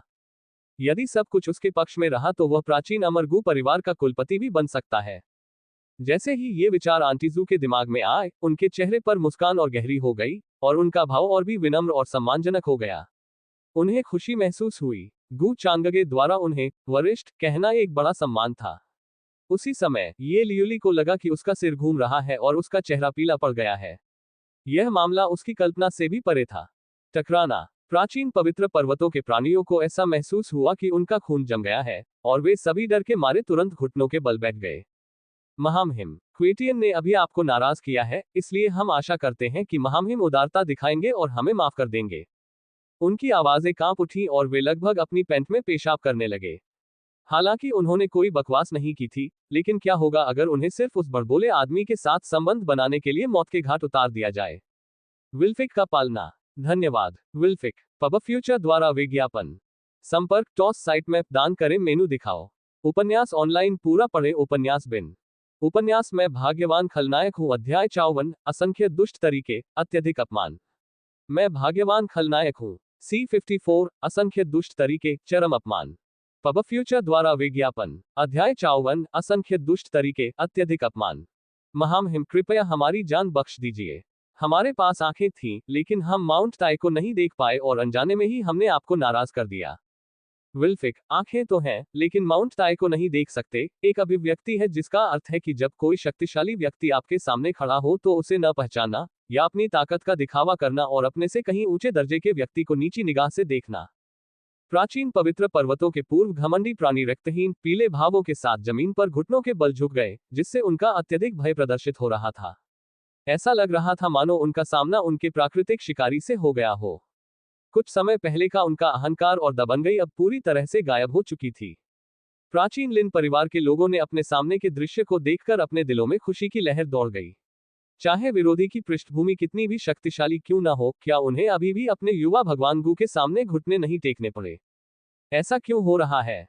ये लियूली का चेहरा भी पीला पड़ गया था और उसके जेड जैसे हाथों ने उसकी लंबी तलवार को कसकर पकड़ रखा था। वह बेवकूफ नहीं थी, इसके विपरीत वह अपने साथियों से ज्यादा होशियार थी। आंटी जू और गु चांगगे के बीच की बातचीत उसके लिए एक तथ्य समझने के लिए पर्याप्त थी। गु चांगगे का दर्जा उससे कहीं ज्यादा था। हालांकि वह ऊपरी क्षेत्र के प्राचीन अमर ये परिवार से थी, लेकिन वह अपने पिता की इकलौती बेटी नहीं थी, भले ही उसके पिता उसे सबसे ज्यादा प्यार करते थे।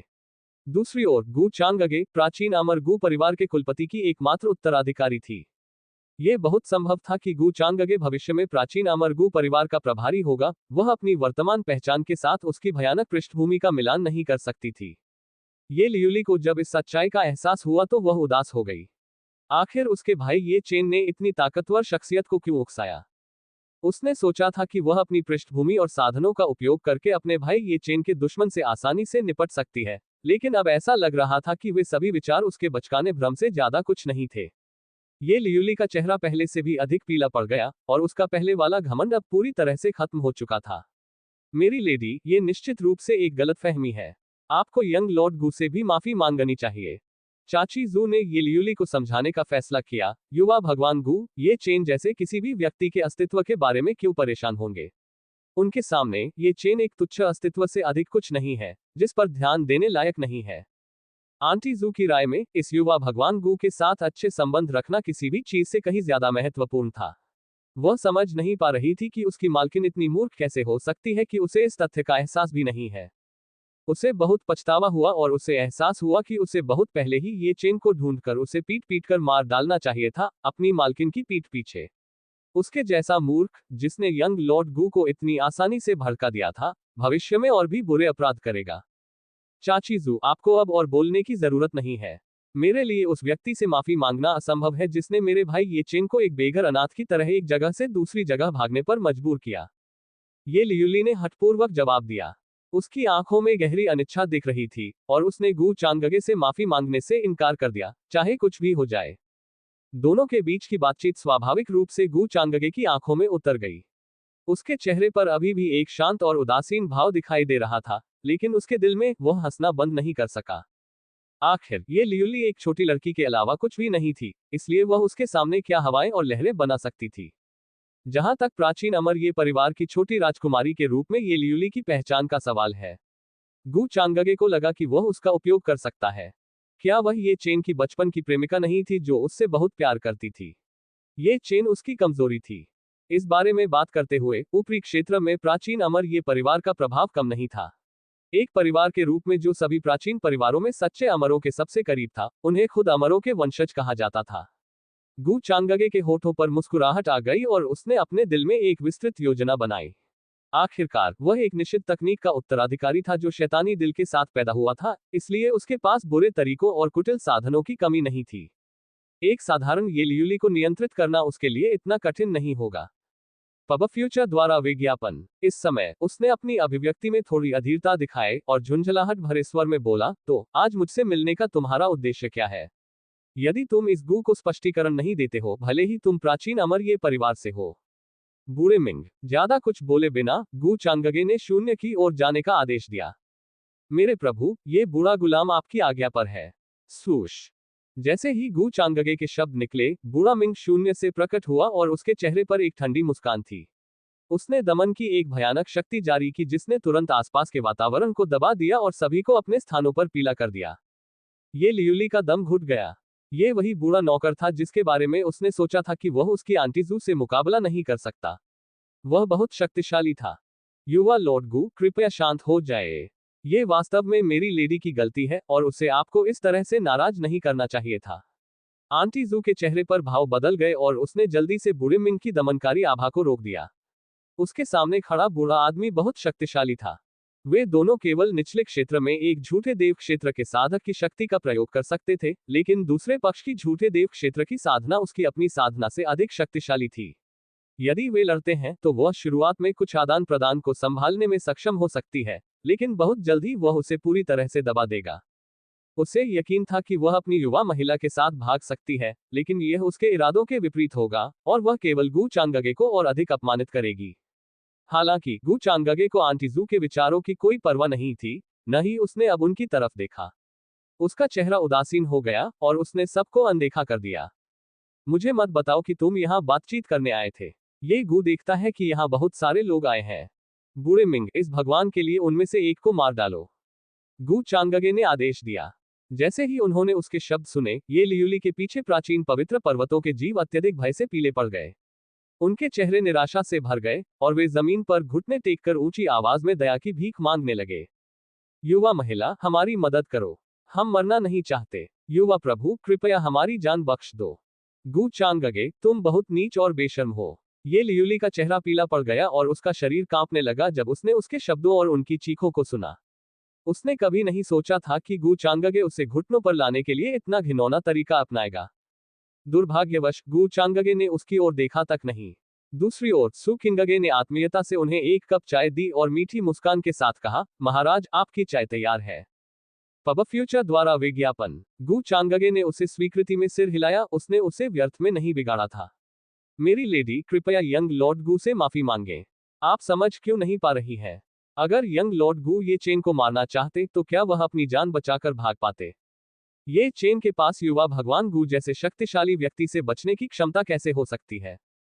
ये सब संभवतः गलतफहमी के कारण हुआ है। आप प्राचीन अमर ये परिवार की राजकुमारी हैं, जबकि युवा भगवान गू प्राचीन अमर गू परिवार के युवा मास्टर हैं, इसलिए जब तक आप उनसे माफी नहीं मांग लेते तब तक वे आपके लिए चीजें मुश्किल नहीं बनाएंगे। आंटी जू ने अपने दिल में आह भरी और ये लियुली को मनाती रही।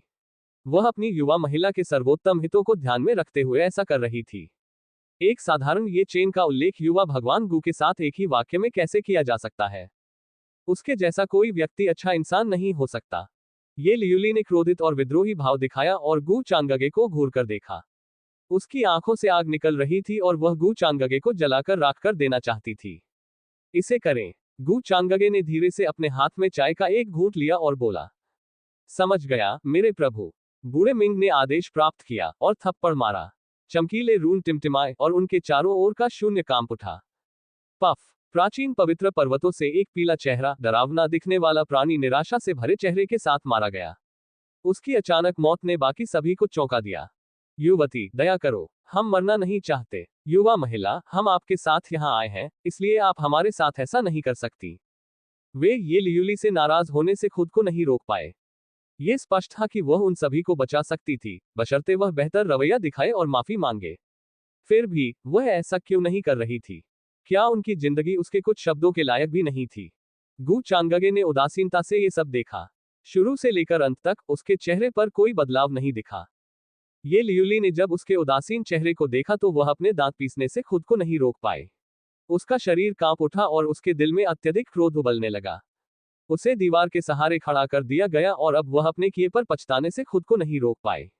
अब वह क्या कर सकती थी? आंटी जू से कुछ करने को कहे। आंटी जू के कार्यों से यह स्पष्ट था कि वह गू चांगगे की तरफ थी और इस समय उसकी आज्ञा नहीं मानेगी। ये लियुली ने यह सोचकर बेहद अपमानित महसूस किया और दांत पीसते हुए बोली, आज जो कुछ भी हुआ वह लियुली की गलती थी। मैं माफी मांगती हूँ। मुझे उम्मीद है कि यंग लॉर्ड गू लियुली को माफ कर देंगे। पब फ्यूचर द्वारा विज्ञापन। संपर्क टॉस साइट में दान करें, मेनू दिखाओ। उपन्यास ऑनलाइन पूरा पढ़े। उपन्यास बिन। उपन्यास मैं भाग्यवान खलनायक हूँ। अध्याय 55। सब कुछ नियंत्रण में, कांटा बोना। मैं भाग्यवान खलनायक हूँ। C55। सब कुछ नियंत्रण में, कांटा बोना। पब फ्यूचर द्वारा विज्ञापन। अध्याय 55। सब कुछ नियंत्रण में, कांटा बोना। युवा भगवान गू, मुझे माफ कर दो। ये लियुली ने ये शब्द बोलते हुए बहुत अपमानित महसूस किया। उसकी आवाज कांप रही थी, जिससे पता चल रहा था कि उसने अपने मुंह से ये शब्द बोलने में कितना साहस और दृढ़ संकल्प दिखाया था। जैसे ही उसने अपने शब्द समाप्त किए, उसे लगा कि वह थक गई है। प्राचीन अमर ये परिवार की छोटी राजकुमारी के रूप में उसे जन्म के क्षण से ही सितारों के बीच चमकते हुए एक चमकदार चांद के रूप में सम्मानित किया गया था। आज की तरह उसे कभी भी अंतहीन अपमान नहीं सहना पड़ा था। अफसोस, वह अपने सामने वाले आदमी से निपट नहीं सकी और उसके पीछे की पृष्ठभूमि भी उसे दबा नहीं सकी। आपको किसी भी बात के लिए माफी मांगने की जरूरत नहीं है। ये भगवान कोई अनुचित व्यक्ति नहीं है। मैं किसी भी तरह से इस तरह की तुच्छ बात पर आपके लिए मुश्किलें नहीं खड़ी करूंगा।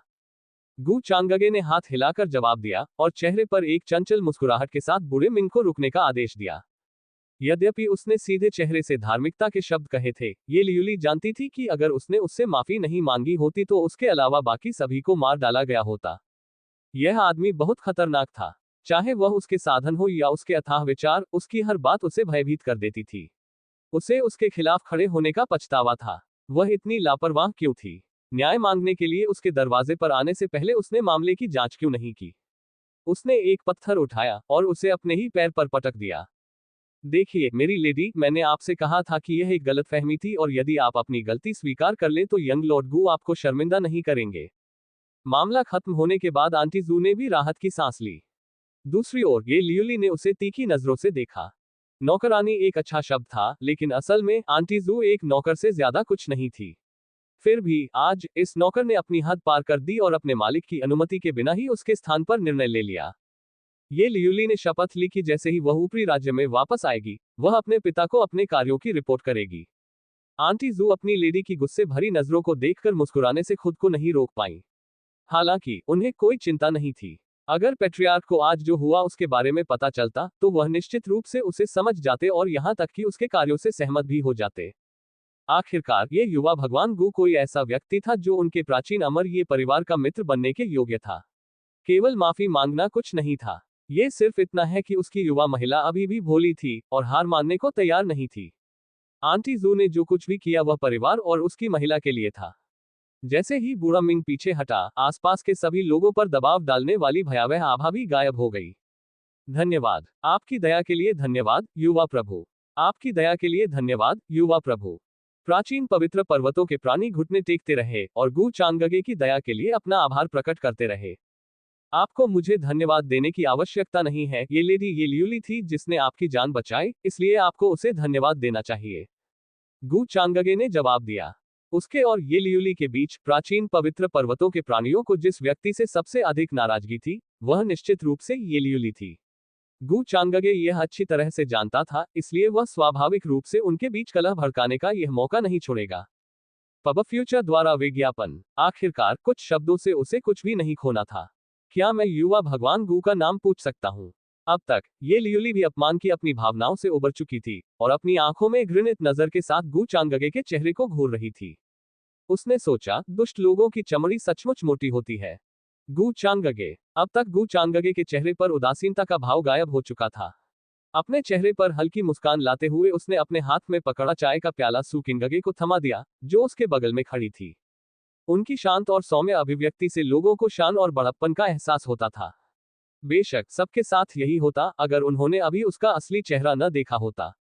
ये लियूली ने कभी नहीं सोचा था कि गु चांगगे इतनी जल्दी अपना चेहरा बदल लेंगे और यही बात उसके दिल में बेचैनी को और बढ़ा रही थी। आखिरकार सबसे ज्यादा डरने वाले लोग वे थे जो कोई भावना नहीं दिखाते थे, चाहे वे क्रोधित हो या खुश। आप कभी नहीं बता सकते कि ऐसे लोगों के मन में क्या चल रहा था, वे सचमुच अप्रत्याशित थे। युवा लॉर्ड गु, मैं आज यहाँ एक निश्चित मामले के बारे में पूछताछ करने आया हूँ, नहीं, बल्कि स्पष्ट रूप से कहूँ तो मैं यहाँ न्याय मांगने आया हूँ। ये लियूली ने खुद को शांत करने के लिए गहरी सांस ली।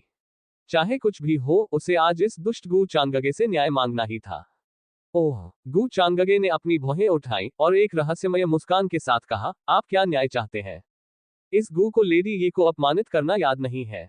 यह मेरे बारे में नहीं है, यह मेरे भाई ये चेन के बारे में है। ये लियूली सीधे मुद्दे पर आ गई। वह गु चांगगे के कुछ भी न जानने के तिरस्कारपूर्ण और दिखावटी रवैये को बर्दाश्त नहीं कर सकी। दूसरी ओर गु चांगगे को दूसरों को अपने घुटनों पर लाने का एहसास बहुत पसंद था। दूसरों को उसके सामने झुकते देखना, भले ही वे उससे नफरत करते हो और उसकी गर्दन काटने के लिए बेताब हो, उसे उत्साह का एहसास कराता था। भले ही ये लियूली प्राचीन अमर ये परिवार की छोटी राजकुमारी थी, गु चांगगे उसे कोई सम्मान नहीं देगा। बेशक वह चाहता था कि वह घुटने टेके और भीख मांगे, लेकिन वह जानता था कि इसका विपरीत प्रभाव पड़ेगा। और क्या, उसके पीछे खड़ा वह सुंदर मध्यम आयु वर्ग का संरक्षक ऐसा नहीं होने देगा। प्राचीन अमर ये परिवार की राजकुमारी ये लियूली को घुटनों के बल पर धकेलना प्राचीन अमर ये परिवार के चेहरे पर थप्पड़ मारने के समान होगा। गु चांगगे इतना मूर्ख नहीं था कि वह खुद को ही नुकसान पहुंचाए। अगर वह ऐसा करता तो जब ऊपरी क्षेत्र में लौटने का समय आता तो उसकी स्थिति और खराब हो जाती। हर काम संयम से करना था। जहां तक ये लियूली और बाकी लोगों को मारने की बात है, चाहे ये संभव हो या नहीं, गु चांगगे कभी ऐसा कुछ नहीं करेगा जिससे उसे लाभ की बजाय अधिक नुकसान हो। ऐसा कोई तरीका नहीं था जिससे प्राचीन अमर ये परिवार के कुलपति की बेटी के पास जीवन रक्षक खजाने या साधन न हो। उसे ये लियुली से निपटने के लिए अन्य साधनों की आवश्यकता होगी। आप ये चेन के लिए न्याय चाहते हैं। हालांकि मुझे उसके साथ कुछ भी करने की याद नहीं है। क्या लेडी ये किसी बात को लेकर गलत हो सकती है? अगर मैं सचमुच उसके साथ कुछ करना चाहता तो उसे जाने क्यों देता? उसके जैसे चींटी को कुचलकर मार डालना मेरे लिए इतना भी मुश्किल नहीं है। पब फ्यूचर द्वारा विज्ञापन। गु चांगगे ने हल्की मुस्कान के साथ कहा। ये लियुली ने उसकी बातें सुनकर अपनी सांसें रुकी हुई महसूस की। उसे लगा जैसे वह उसे और उसके आसपास की हर चीज को नीचे से देख रहा था। दुर्भाग्य से यह एक सच्चाई थी कि उसका भाई ये चेन गु चांगगे की हैसियत और पहचान के सामने एक चींटी से ज्यादा कुछ नहीं था। वह खुद को भ्रमित महसूस करने से नहीं रोक सकी। आखिर दोनों के बीच दुश्मनी कैसे पैदा हुई? तार्किक रूप से कहें तो उसके भाई ये चेन को उसकी असली पहचान नहीं पता थी, तो गु चांगगे को अपमानित करने के बाद वह कैसे बच गया? क्या ऐसा हो सकता है कि गु चांगगे ने वास्तव में अपने भाई ये चेन को मारने की कभी कोशिश नहीं की? उसका भाई ये चेन क्या कर रहा था? जब वह दूर थी तो उसे क्या क्या सहना पड़ा? गु चांगगे ने ये लियुली के नाखुश और भ्रमित भाव से उसके विचारों का स्पष्ट अनुमान लगाया। वह अपने दिल में हंसी रोक नहीं सका। उसने ये चेन को क्यों नहीं मारा? जाहिर है क्योंकि वह उस लीक के मोटे होने का इंतजार कर रहा था, ताकि जब वह उसे अंततः बूचड़खाने भेजे तो उससे अधिक मांस प्राप्त कर सके। ये लियुली उसके तर्क को कैसे समझ सकती थी? असंभव। भाई ये चेन एक ईमानदार और सच्चे व्यक्ति हैं जो कभी भी दूसरों को भड़काने वाला कुछ नहीं करेंगे। ये लियुली ने अविश्वास में अपना सिर हिलाया। उसी समय उसकी नजर सू किंगगे पर पड़ी, जो गु चांगगे के बगल में खड़ी थी। अफवाहों के अनुसार उसका भाई ये चेन एक मेढक था जो हंस का मांस खाना चाहता था और पूर्वी जंगल की नंबर 1 परी की सुंदरता को चाहता था। बर्फ की तरह सफेद कपड़े पहने सू किंगगे वास्तव में एक परी की तरह दिख रही थी जो नश्वर दुनिया में उतरी थी। ये लियुली को अपने रूप पर बहुत भरोसा था, लेकिन जब उसने अपने सामने खड़ी महिला से अपनी तुलना की तो उसे एहसास हुआ कि वह उसके जितनी अच्छी नहीं है। उसमें अद्भुत परिपक्व आकर्षण था जिसकी भरपाई वह अभी नहीं कर सकती थी। ऐसी महिला वास्तव में उसके भाई ये चेन के दिल को छू सकती है, इसलिए अफवाहें पूरी तरह से झूठी नहीं हो सकती है। चूंकि युवा भगवान गु का भाई ये चेन को मारने का इरादा नहीं था, तो उन्होंने भाई ये चेन से संबंधित बौद्ध पवित्र भूमि को क्यों नष्ट किया? ये लियुली ने अचानक अपना सिर उठाया और अपनी लाल चमकीली आंखों से गु चांगगे को घूरने लगी। वह वास्तविकता को स्वीकार करने के लिए तैयार नहीं थी और खुद को उससे सवाल करने से रोक नहीं पाई। आखिरकार अफवाहों में कहा गया कि बौद्ध पवित्र भूमि के पवित्र पुत्र ने अपने भाई ये चेन के ठिकाने का खुलासा करने से इनकार कर दिया था, और इसीलिए गु चांगगे ने अपने सेवक को क्रोध में उन्हें नष्ट करने का आदेश दिया था। वह अब इन मामलों को समझ नहीं पा रही थी। हास्यास्पद। ठीक उसी समय गु चांगगे की अभिव्यक्ति जम गई और उसने उदासीन स्वर में कहा, क्या ये हो सकता है कि लेडी ये मुझसे पूछताछ करने के लिए यहाँ आई थी? तो क्या हुआ अगर मैं एक चींटी को कुचल कर मार देता हूँ? मुझे कब से आपके सामने अपने कार्यों की व्याख्या करने की आवश्यकता है? गु चांगगे के शब्दों ने ये लियुली को घुटन महसूस कराए और उसका चेहरा पीला पड़ गया। वह अपनी लंबी तलवार को कसकर पकड़े रखने के अलावा कुछ नहीं कर सकी। उसका सिर चकराने लगा और उसे समझ नहीं आया कि उसे क्या जवाब दे। वह सही था। बौद्धों की पवित्र भूमि को नष्ट करना चींटी को कुचलने के समान था, तो फिर उसे इसके लिए किसी कारण की क्या आवश्यकता थी? लेडी ये, क्या आप कुछ और पूछना चाहेंगी? यदि नहीं, तो कृपया वहीं लौट जाइए जहां से आप आई हैं। गु चांगगे ने झुंझलाहट भरे स्वर में कहा, जिसमें उसने मेहमानों के चले जाने की इच्छा जताई थी। उसे पहले ही ये लियुली के दिल में कांटा चुभा देना चाहिए था। ये कुछ करेगा या नहीं, ये भविष्य में उसके कार्यों पर निर्भर करेगा।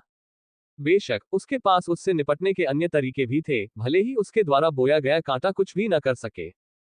सब कुछ उसके नियंत्रण में था। पब फ्यूचर द्वारा विज्ञापन। संपर्क टॉस साइट में दान करें मेनू दिखाओ। उपन्यास ऑनलाइन पूरा पढ़े उपन्यास बिन। उपन्यास में भाग्यवान खलनायक हूँ अध्याय 56 कोई चेहरा न देना प्राचीन स्वर्गीय गुप्त क्षेत्र। मैं भाग्यवान खलनायक हूँ। C56 कोई चेहरा न देना प्राचीन स्वर्गीय गुप्त क्षेत्र। पब फ्यूचर द्वारा विज्ञापन अध्याय 56 कोई चेहरा न देना प्राचीन स्वर्गीय गुप्त क्षेत्र। ये लियुली के चेहरे पर उदासी छा गई जब उसने गु चांगगे के चेहरे पर नाखुशी देखी और उसे उन्हें जाने के लिए कहते सुना। लेकिन उसे एहसास हुआ कि वह वाकई बहुत आगे निकल गई थी। आखिर गु चांगगे को उसके सामने अपने कामों के बारे में सफाई देने की जरूरत कब पड़ी? उसका ये दावा कि उसने उसके भाई ये चेन को मारने की कोशिश नहीं की भी झूठ नहीं था। ये लियुली को उसके बयानों का जवाब देने के लिए कोई शब्द नहीं मिल पाया। गू चांगगे और ये चेन के बीच का अंतर बहुत बड़ा था, इतना बड़ा कि उनमें से एक स्वर्ग में था जबकि दूसरा पृथ्वी पर था। अगर गू चांगगे चाहते कि ये चेन मर जाए तो वे बहुत पहले ही मर चुके होते। ये लियुली को जब यह एहसास हुआ तो वह गू चांगगे के प्रति खेद प्रकट करने से खुद को नहीं रोक पाए। वह कोई अज्ञानी महिला नहीं थी जो तर्क नहीं सुन सकती थी। आज वह अचानक से उनके दरवाजे पर दस्तक देकर गू चांगगे से स्पष्टीकरण मांगने आई थी। अब जब उसने अपने किए पर विचार किया तो उसे एहसास हुआ कि वह कुछ हद तक अनुचित थी। गू चांगगे ने उसे नीचा दिखाते हुए उससे माफी मांगने को कहा और वह बहुत दूर नहीं गया, गलती तो उसकी ही थी। लियुली ने आज आपको नाराज कर दिया है, यंग लॉर्ड गू। लियुली के लिए यह मामला स्पष्ट करने के लिए धन्यवाद। ये लियुली ने अपना संयम वापस पाया और गू चांगगे से कहा, चूंकि आपको वह मिल गया है जो आप चाहते थे, इसलिए अब आप जा सकते हैं। गू चांगगे को उसकी बातों से कोई आश्चर्य नहीं हुआ, लेकिन उसे इसकी परवाह भी नहीं थी। उसकी उदासीनता ने ये लियुली को उदास कर दिया और वह थोड़ा उदास महसूस करने लगी। उसने कभी इतना अपमान नहीं झेला था, खास तौर पर उसे कभी किसी ने बाहर नहीं निकाला था। आज वह अपने सामने खड़े इस आदमी की वजह से कई बार लोहे की प्लेट से टकरा चुकी थी। वह अनिच्छुक और असंतुष्ट महसूस कर रही थी। बेशक ये लियुली का अभिमान उसे अब उसके साथ झगड़ा करने की अनुमति नहीं देता था। एक और शब्द कहे बिना वह मुड़ी और जाने के लिए तैयार हो गई। युवा लॉर्ड गू, मुझे लगता है कि आप युवाओं को एक दूसरे के साथ मिलजुल कर रहना चाहिए। आखिरकार हम सभी ऊपरी क्षेत्र से हैं और यह भाग्य ही है जिसने हम सभी को निचले क्षेत्र में एक साथ लाया है। दोनों के बीच बातचीत देखकर आंटी जू खुद को खुशामद से बोलने से नहीं रोक पाई। उन्हें दिल से लगा कि गू चांगगे से उनकी मुलाकात एक अभूतपूर्व अवसर था और उन्हें इसे नहीं छोड़ना चाहिए। कोई जरूरत नहीं, मुझे उसमें कोई दिलचस्पी नहीं है। गू चांगगे के सीधे इनकार ने आंटी जू के शब्दों को उसके गले से नीचे धकेल दिया और उसकी अभिव्यक्ति कठोर हो गई। उसे नहीं पता था कि इस मध्यम आयु वर्ग की सुंदरता के दिमाग में क्या चल रहा था, लेकिन उसे उसकी परवाह नहीं थी। उसे ये लियुली या उससे संबंधित किसी भी व्यक्ति को सम्मान देने की आवश्यकता नहीं थी, न ही उसे उसके प्रति उसकी अनुकूलता को दर्शाने की आवश्यकता थी। आंटी जू के चेहरे पर शर्मिंदगी के भाव उभर आए और उन्हें समझ नहीं आया कि और क्या कहें। उन्हें समझ में आ गया कि आज उनकी यंग लेडी का प्रदर्शन कुछ हद तक अनुचित था, यहां तक कि शर्मनाक भी, लेकिन उन शब्दों को इतनी बेबाकी से कहना। वह अपनी लेडी को कोई सम्मान नहीं दे रहे थे। ये लियुली, जो पीछे मुड़ी थी, काम उठी और अपनी जगह पर रुक गई। उसका क्या मतलब था जब उसने कहा कि उसे उसमें कोई दिलचस्पी नहीं है? उसे लगा कि आंटी जू ने आज उसका सारा मान सम्मान खो दिया है। ये लियुली की अपमान की भावना और गहरी हो गई और उसने अपने मोती जैसे दांत पीस लिए। मेरी लेडी, मुझे माफ कर दो। पब फ्यूचर द्वारा विज्ञापन। भारत के सबसे बड़े एक्सचेंज पर सबसे बढ़िया ऑड्स और सबसे बड़ा बोनस। अभी वेट लगाएं। भारत के सबसे बड़े एक्सचेंज पर सबसे बढ़िया ऑड्स और सबसे बड़ा बोनस। अभी वेट लगाएं। YOLO247.co। आंटी जू को अपने दिल में अपराधबोध का एहसास हुआ। उसे समझ में आ गया कि आज उसकी हरकतों की वजह से उसकी मालकिन ने बहुत बदनामी झेली है। ये लियुली ने उसे अनदेखा कर दिया और अपनी ठंडी अभिव्यक्ति के साथ वह बिना कुछ कहे या पीछे देखे चली गई। उसे चिंता थी कि अगर वह वहां और रुकी तो कुछ अनहोनी हो सकती है। अपने जन्म से लेकर आज तक उसने कभी भी इतना अपमान नहीं झेला था जितना गू चांगगे ने उसे दिया था। गू चांगगे के प्रति उसकी माफी की भावनाएं तुरंत ही धुएं में गायब हो गईं। वह तो एक पूर्ण खलनायक था। उसके सामने रहने से उसकी और अधिक बदनामी होगी। अल्पविराम डिंग। तुमने ये चेन पर ये लियुली के भरोसे को हिला दिया है। ये चेन ने फॉर्चून वैल्यू के 100 अंक खो दिए हैं। तुम्हें 500 डेस्टिनी पॉइंट मिले हैं। जैसे ही ये लियुली और उसका समूह चला गया, गू चांगगे के दिमाग में एक सिस्टम प्रॉम्प्ट गूंज उठा। उसके चेहरे पर एक चंचल मुस्कान आ गई क्योंकि सब कुछ उसकी योजना के अनुसार हो गया था। ये लियुली भले ही एक आवेगशील बच्ची थी, लेकिन वह बेवकूफ नहीं थी। उसके कुछ इशारे ही उसे अपने विचारों के भंवर में ले जाने के लिए पर्याप्त थे। सच है, ये लियुली उससे बहुत नफरत करेगी, लेकिन गू चांगगे को इसकी कोई परवाह नहीं है।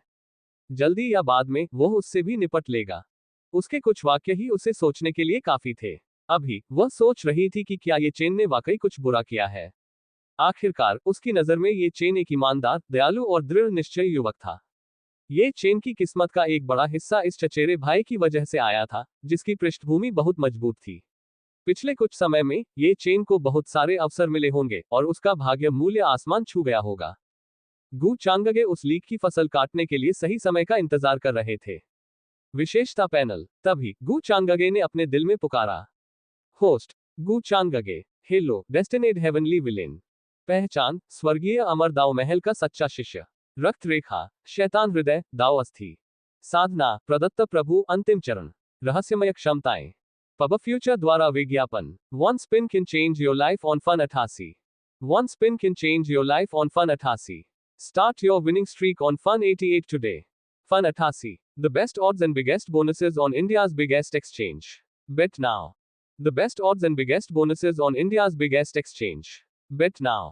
YOLO 247.co। भाग्य अंक 2000। भाग्य मूल्य 480 गहरा। सिस्टम शॉप खुला। गोदाम कॉन्फेड लॉर्ड रियल्म के अंतिम चरण तक पहुंचने के लिए आवश्यक 3000 डेस्टिनी पॉइंट्स का उपभोग करने के बाद उसके पास 1500 डेस्टिनी पॉइंट्स बचे थे। इस दौड़ के बाद ये बढ़कर 2000 हो गए थे। पिछले कुछ दिनों में उसका भाग्य मूल्य भी धीरे धीरे बढ़ गया था।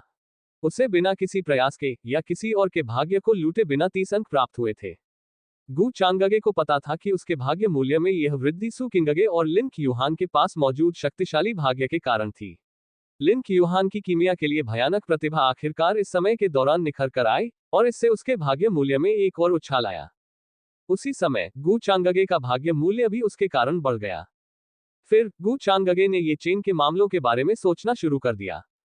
अब जबकि ये लियुली अपने एकांत से बाहर आ चुकी है और दुनिया में कदम रख चुकी है, तो उसे ये चेन के साथ एक होने में ज्यादा समय नहीं लगेगा।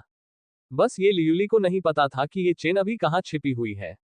हालांकि ये चेन को खुद ही उसकी हरकतों के बारे में खबर फैलते ही उसकी तलाश करनी चाहिए। जब तक ये चेन के दिमाग में छेद न हो, तब तक वह ये लियुली जितनी मोटी जान को जाने नहीं देना चाहेगा। वह खुद को दिखाने के लिए पहल करेगा। मैं ये चेन के सटीक स्थान को उसके गुरु पर छोड़े गए निशान से स्पष्ट रूप से महसूस कर सकता हूँ। वह सेंट्रल हेवनली सिटी से ज्यादा दूर नहीं है और उस बिंदु पर होना चाहिए जहां 8 क्षेत्र एक दूसरे को काटते हैं। गु चांगगे की आंखों में एक अजीब सी चमक चमक उठी और वह सोच में डूब गया। अगर मेरा अनुमान सही है तो प्राचीन स्वर्गीय गुप्त क्षेत्र अब कभी भी खुल जाना चाहिए। यही कारण है कि मेरा मूल निचले क्षेत्र में उतरा, इसलिए कोई रास्ता नहीं है कि मैं 8000 दानव पराल को जाने दूं। गु चांगगे ने अपने मन में यादों को फिर से देखा। प्राचीन स्वर्गीय गुप्त क्षेत्र को अर्थ सर्वोच्च शक्ति द्वारा राक्षसी हथियार 8000 दानव हल्बर्ट को सील करने के लिए बनाया गया था। 8000 दानव परशु का गु चांगगे द्वारा विकसित गुप्त तकनीक से गहरा संबंध था, इसलिए कोई रास्ता नहीं था कि वह इसे छोड़ दे। 8 वीरान दानव हल्बर्ट कितना भयानक और भयंकर था, इसके बारे में सोचने की भी जरूरत नहीं थी। इसे सील करने और दुनिया में अराजकता पैदा करने से रोकने के लिए एक अर्थ सुप्रीम को आत्मदाह करना पड़ा। सामान्य क्लिच और ट्रॉप्स के अनुसार ये चेन प्राचीन स्वर्गीय गुप्त क्षेत्र की विरासत प्राप्त करने वाला व्यक्ति होगा। इस प्रक्रिया के दौरान वह 8000 दानव हल्बर्ट को दबा देगा और उसे अपने नियंत्रण में ले लेगा, जब वह अपनी रिहाई से भाग जाएगा और मध्य राज्य में आपदा लाने वाला होगा। ठीक इसी तरह ये चेन एक नायक बन जाएगा जो घर में सुंदरता और खजाने लाता है। एक अर्ध सर्वोच्च द्वारा निर्मित प्राचीन स्वर्गीय गुप्त क्षेत्र के खतरों के बारे में बात करने की कोई आवश्यकता नहीं थी। ऊपरी क्षेत्र में अर्ध सर्वोच्च की उपाधि वाले लोग आसानी से सर्वोच्च दाव विरासतों के पूर्वज हो सकते हैं जो लाखों वर्षों या उससे भी अधिक समय तक अस्तित्व में रह सकते हैं। यदि वह प्राचीन स्वर्गीय गुप्त क्षेत्र के अंदर सावधानी से कदम नहीं रखता तो वहां उसकी मृत्यु की संभावना कम नहीं होती। पब फ्यूचर द्वारा विज्ञापन। भारत के सबसे बड़े एक्सचेंज पर सबसे बढ़िया ऑड्स और सबसे बड़ा बोनस। अभी बेट लगाएं। भारत के सबसे बड़े एक्सचेंज पर सबसे बढ़िया ऑड्स और सबसे बड़ा बोनस। अभी बेट लगाएं। YOLO 247.co। संपर्क टॉस साइट मैप दान करें मेनू दिखाओ। उपन्यास ऑनलाइन पूरा पढ़े उपन्यास बिन। उपन्यास में भाग्यवान खलनायक हूँ अध्याय 57। यान जी के विचार गुरु और शिष्य के बीच दरार। मैं भाग्यवान खलनायक हूँ। C57 यान जी के विचार गुरु और शिष्य के बीच दरार। पब फ्यूचर द्वारा विज्ञापन। अध्याय 57। यान जी के विचार गुरु और शिष्य के बीच दरार। प्राचीन पवित्र पर्वतों के प्राणी बड़ी धूमधाम से प्राचीन लिन परिवार के द्वार पर पहुंचे, लेकिन उनकी पीठ पर पंख लगे सबसे ऊंचे स्वर वाले व्यक्ति को तुरंत थप्पड़ मारकर मार दिया गया। ये खबर जल्द ही पूरे मध्य राज्य में फैल गई। यह मामला किसानों के बीच चर्चा का विषय बन गया और हर कोई इसके बारे में बात करता हुआ सुना जा सकता था, चाहे वह भोजन के बाद हो या चाय के समय से पहले। हालांकि लोगों को उन घटनाओं का विस्तृत विवरण नहीं पता था जो घटित हुई, लेकिन उन्होंने सुना कि प्राचीन पवित्र पर्वतों के जीवों को निराशा में छोड़ने के लिए मजबूर होना पड़ा। दुनिया के सभी साधकों को इसके बाद पता चला कि प्राचीन पवित्र पर्वतों जैसा शक्तिशाली अस्तित्व भी ऊपरी क्षेत्र के रहस्यमय युवा भगवान के सामने टिक नहीं सकता। रहस्यमय युवा भगवान गु अथाह था। इसके अलावा बैंगनी रंग की लड़की जिसने खुद को ये चेन की चचेरी बहन बताया, उसने भी कई लोगों का ध्यान आकर्षित किया। कुछ लोगों ने कहा कि उसकी उत्पत्ति भी मामूली नहीं थी और वह प्राचीन पवित्र पर्वतों से भी अधिक शक्तिशाली पृष्ठभूमि से आई थी। बस बात यह है कि बहुत से लोगों ने उन अफवाहों पर विश्वास नहीं किया। साधकों ने, जिन्होंने प्राचीन लिन परिवार के बाहर से सब कुछ देखा था, बैंगनी रंग की लड़की को उसके ठंडे चेहरे पर एक बदसूरत भाव के साथ जाते हुए देखा था। ये स्पष्ट था कि वह प्राचीन लिन परिवार के अंदर एक लोहे की प्लेट से टकरा गई थी। तब कई लोगों ने अनुमान लगाया कि बैंगनी रंग की लड़की भी ऊपरी क्षेत्र से हो सकती है, और यह कथन बहुमत द्वारा स्वीकार किया गया। मध्य राज्य में तरह तरह की अफवाहें फैल गईं, जिससे हलचल मच गई। अल्पविराम पलक झपकते ही 3 दिन बीत गए और दाव सम्मेलन निर्धारित समय पर चंद्रमुखी प्राचीन शहर में आयोजित हुआ। कई पवित्र भूमि, बड़े लोग और प्राचीन राजवंशों के वंशज इसमें भाग लेने के लिए आए, और इससे चंद्रमा की ओर मुख किए हुए प्राचीन शहर में अत्यधिक जीवंतता छा गई। सभी के मन में एक ही लक्ष्य था, इस दाव सम्मेलन के दौरान रहस्यमयी युवा भगवान से मिले। दुर्भाग्यवश वे निराश हो गए। हालांकि प्राचीन लिन परिवार के लोग भाग लेने के लिए आए थे, लेकिन किसी को भी यंग लॉर्ड की उपस्थिति का कोई संकेत नहीं मिला। वह मंच पर भी मौजूद नहीं था जहां सभी बड़े लोग दाव सम्मेलन देखने के लिए एकत्र हुए थे। इससे बहुत से साधकों को बहुत निराशा हुई, जो विशेष रूप से ऊपरी क्षेत्र से युवा भगवान के स्वर्गीय स्वरूप को देखने के लिए आए थे। दुर्भाग्य से उन्हें ये सौभाग्य नहीं मिला। प्राचीन लिन परिवार से मिलने के बारे में वे योग्य नहीं थे। स्वाभाविक रूप से गु चांगगे को ऐसे निम्न स्तरीय दाव सम्मेलन में कोई दिलचस्पी नहीं थी। अभी वह ओल्ड मिंग के साथ सेंट्रल हेवनली सिटी की सीमा के पास मिडिल स्टेट के 8 क्षेत्रों के चौराहे की ओर बढ़ रहा था। चूंकि ये चेन उस क्षेत्र के आसपास था, तो इसका मतलब था कि प्राचीन स्वर्गीय गुप्त क्षेत्र भी वहां था। उसकी गणना के अनुसार गुप्त क्षेत्र अब किसी भी दिन खुल जाना चाहिए। Ads by Pub Future. अल्पविराम केंद्रीय स्वर्गीय शहर की सीमा के पास एक सुदूर कस्बे में, आसमान छूते पहाड़ों, ऊंचे प्राचीन वृक्षों और अत्यंत विशाल मैदानों के साथ, यह एक ऐसा स्थान था जहां सामान्य दिनों में किसान अपनी सुदूर स्थिति के कारण ज्यादा नहीं आते थे। लेकिन आज असंख्य साधक और अन्य जातियों के जीव इंद्रधनुष जैसी चमकदार रोशनी छोड़ते हुए आसमान में उड़ रहे थे। कुछ जानवरों पर सवार थे, कुछ जादुई हथियारों के ऊपर खड़े थे, और कई लोग पैदल ही जगह जगह घूम रहे थे। कुछ समय पहले इस स्थान से एक शानदार दिव्य प्रकाश निकला था और 3000 मील दूर से भी दिव्य घटनाएं देखी गईं। इसने आसपास की कई शक्तियों और साधकों का ध्यान आकर्षित किया, और वे कहते हैं कि यहाँ एक दिव्य खजाना पैदा होने वाला है। इसमें कोई आश्चर्य नहीं कि इतने सारे किसान यहाँ आ रहे हैं। यही कारण है। एक साधारण चेहरे वाला युवक सड़कों पर घूम रहा था और शहर के लोगों की बातें सुन रहा था। उसके चेहरे पर दृढ़ निश्चयी भाव था और वह खुद से बुदबुदाए बिना नहीं रह सका। ऐसा लगता है कि किसी ने पहले ही उस टुकड़े में दर्ज प्राचीन स्वर्गीय गुप्त क्षेत्र के प्रवेश द्वार की खोज कर ली है। मैंने पहले ही गुप्त क्षेत्र के नक्शे के सभी टुकड़े एकत्र कर लिए हैं, इसलिए मैं स्वतंत्र रूप से घूम सकता हूं, चाहे इसके अंदर कितने भी मौत के जाल हों। इसके अलावा मेरे पास वह चाबी भी है जो उस वरिष्ठ द्वारा छोड़ी गई थी जिसने इस स्वर्गीय गुप्त क्षेत्र का निर्माण किया था।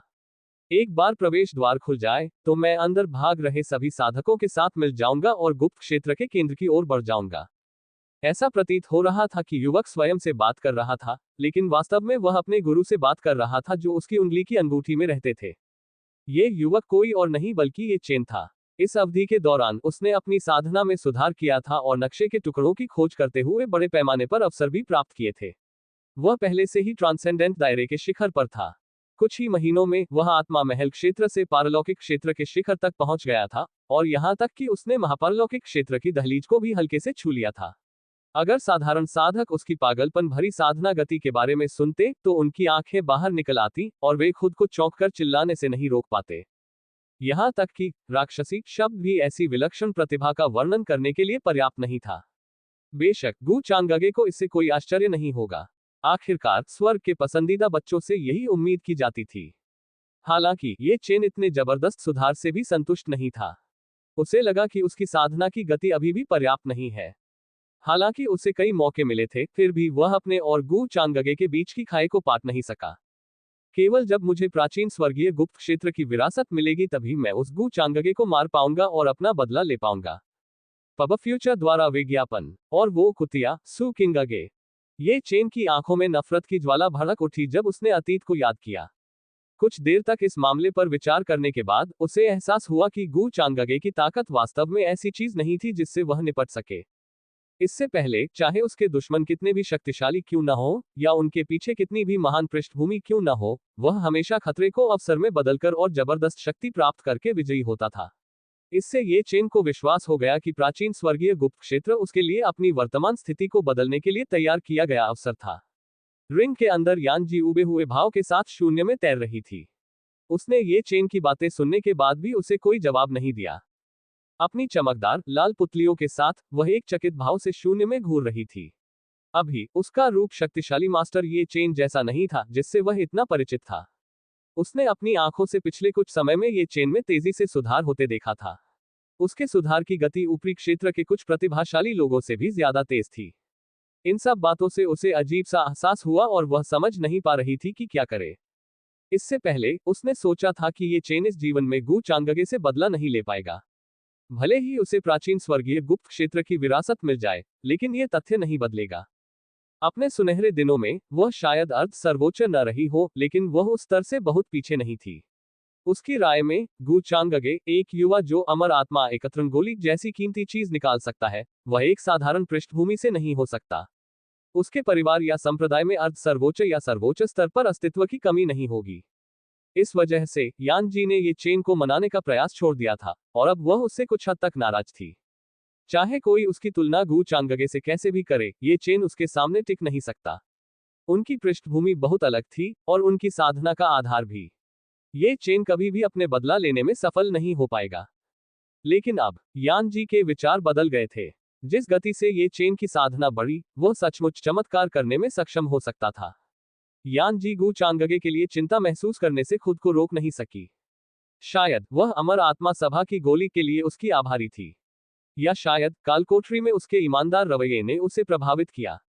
उस समय वह आसानी से ये चेन को मार सकता था या उससे अंगूठी भी जबरदस्ती छीन सकता था, लेकिन उसने ऐसा नहीं किया। यान जी को गू चांगगे के बारे में अच्छी धारणा थी और उन्हें विश्वास था कि वह भविष्य में बहुत बड़ी सफलता हासिल करेंगे। इस वजह से यान जी उलझन में थे और उन्हें समझ नहीं आ रहा था कि किसका पक्ष लिया जाए। उसकी बची हुई आत्मा निचले क्षेत्र में गिर गई थी और एक अंगूठी में बच गई थी। बाद में ये चेन को अंगूठी मिल गई और यह उसकी कड़ी मेहनत से विकसित आध्यात्मिक क्यूई की वजह से था कि वह अपनी नींद से जाग सकी। अगर वह नहीं होता तो उसे नहीं पता होता कि उसे जागने में कितना समय लगेगा। ये ठीक उसी की वजह से था कि ये चेन एक प्रसिद्ध प्रतिभा से एक तिरस्कृत कचरा बन गया, जिसकी साधना बढ़ने के बजाय पीछे हट गई। उसकी मंगेतर ने उनके बीच सगाई तोड़ दी और वह सभी के लिए उपहास का पात्र बन गया। वह उसके प्रति अत्यधिक अपराध बोध महसूस करती थी और इसीलिए उसने उसे अपना शिष्य बना लिया और उसे जितना संभव हो सके उतना सिखाया। वह इस दृढ़ निश्चयी युवक को फिर से शीर्ष पर पहुंचने में मदद करने के लिए दृढ़ थी। दुर्भाग्य से ये चेन के हालिया प्रदर्शन ने उसे बहुत निराश किया। वह अच्छे और बुरे में फर्क नहीं कर पा रहा था और ईर्ष्या और जलन की लपटों ने उसके निर्णय को धुंधला कर दिया था। बात यहां तक पहुंच गई थी कि उसे उस पर शक भी होने लगा था और उसे लगा कि वह गू चांगगे के साथ मिली हुई है। अगर ऐसा था तो वह उसके साथ रहने और उसकी साधना में उसका मार्गदर्शन करने की जहमत क्यों उठाती। आखिरकार गू चांगगे हर पहलू में उससे कहीं बेहतर था, तो क्या उसे तुरंत उसके साथ नहीं जाना चाहिए था। उसने अपनी अंतरात्मा की आवाज पर अडिग रही और ये चेन से प्राप्त अनुग्रह को चुकाने की अपनी इच्छा के सामने गू चांगगे की ईमानदारी से अप्रभावित रही। अफसोस, ये चेन इतनी सरल बात को समझ नहीं सका और उसने सोचा कि वह दया के कारण ही अभी उसके साथ रह रही है।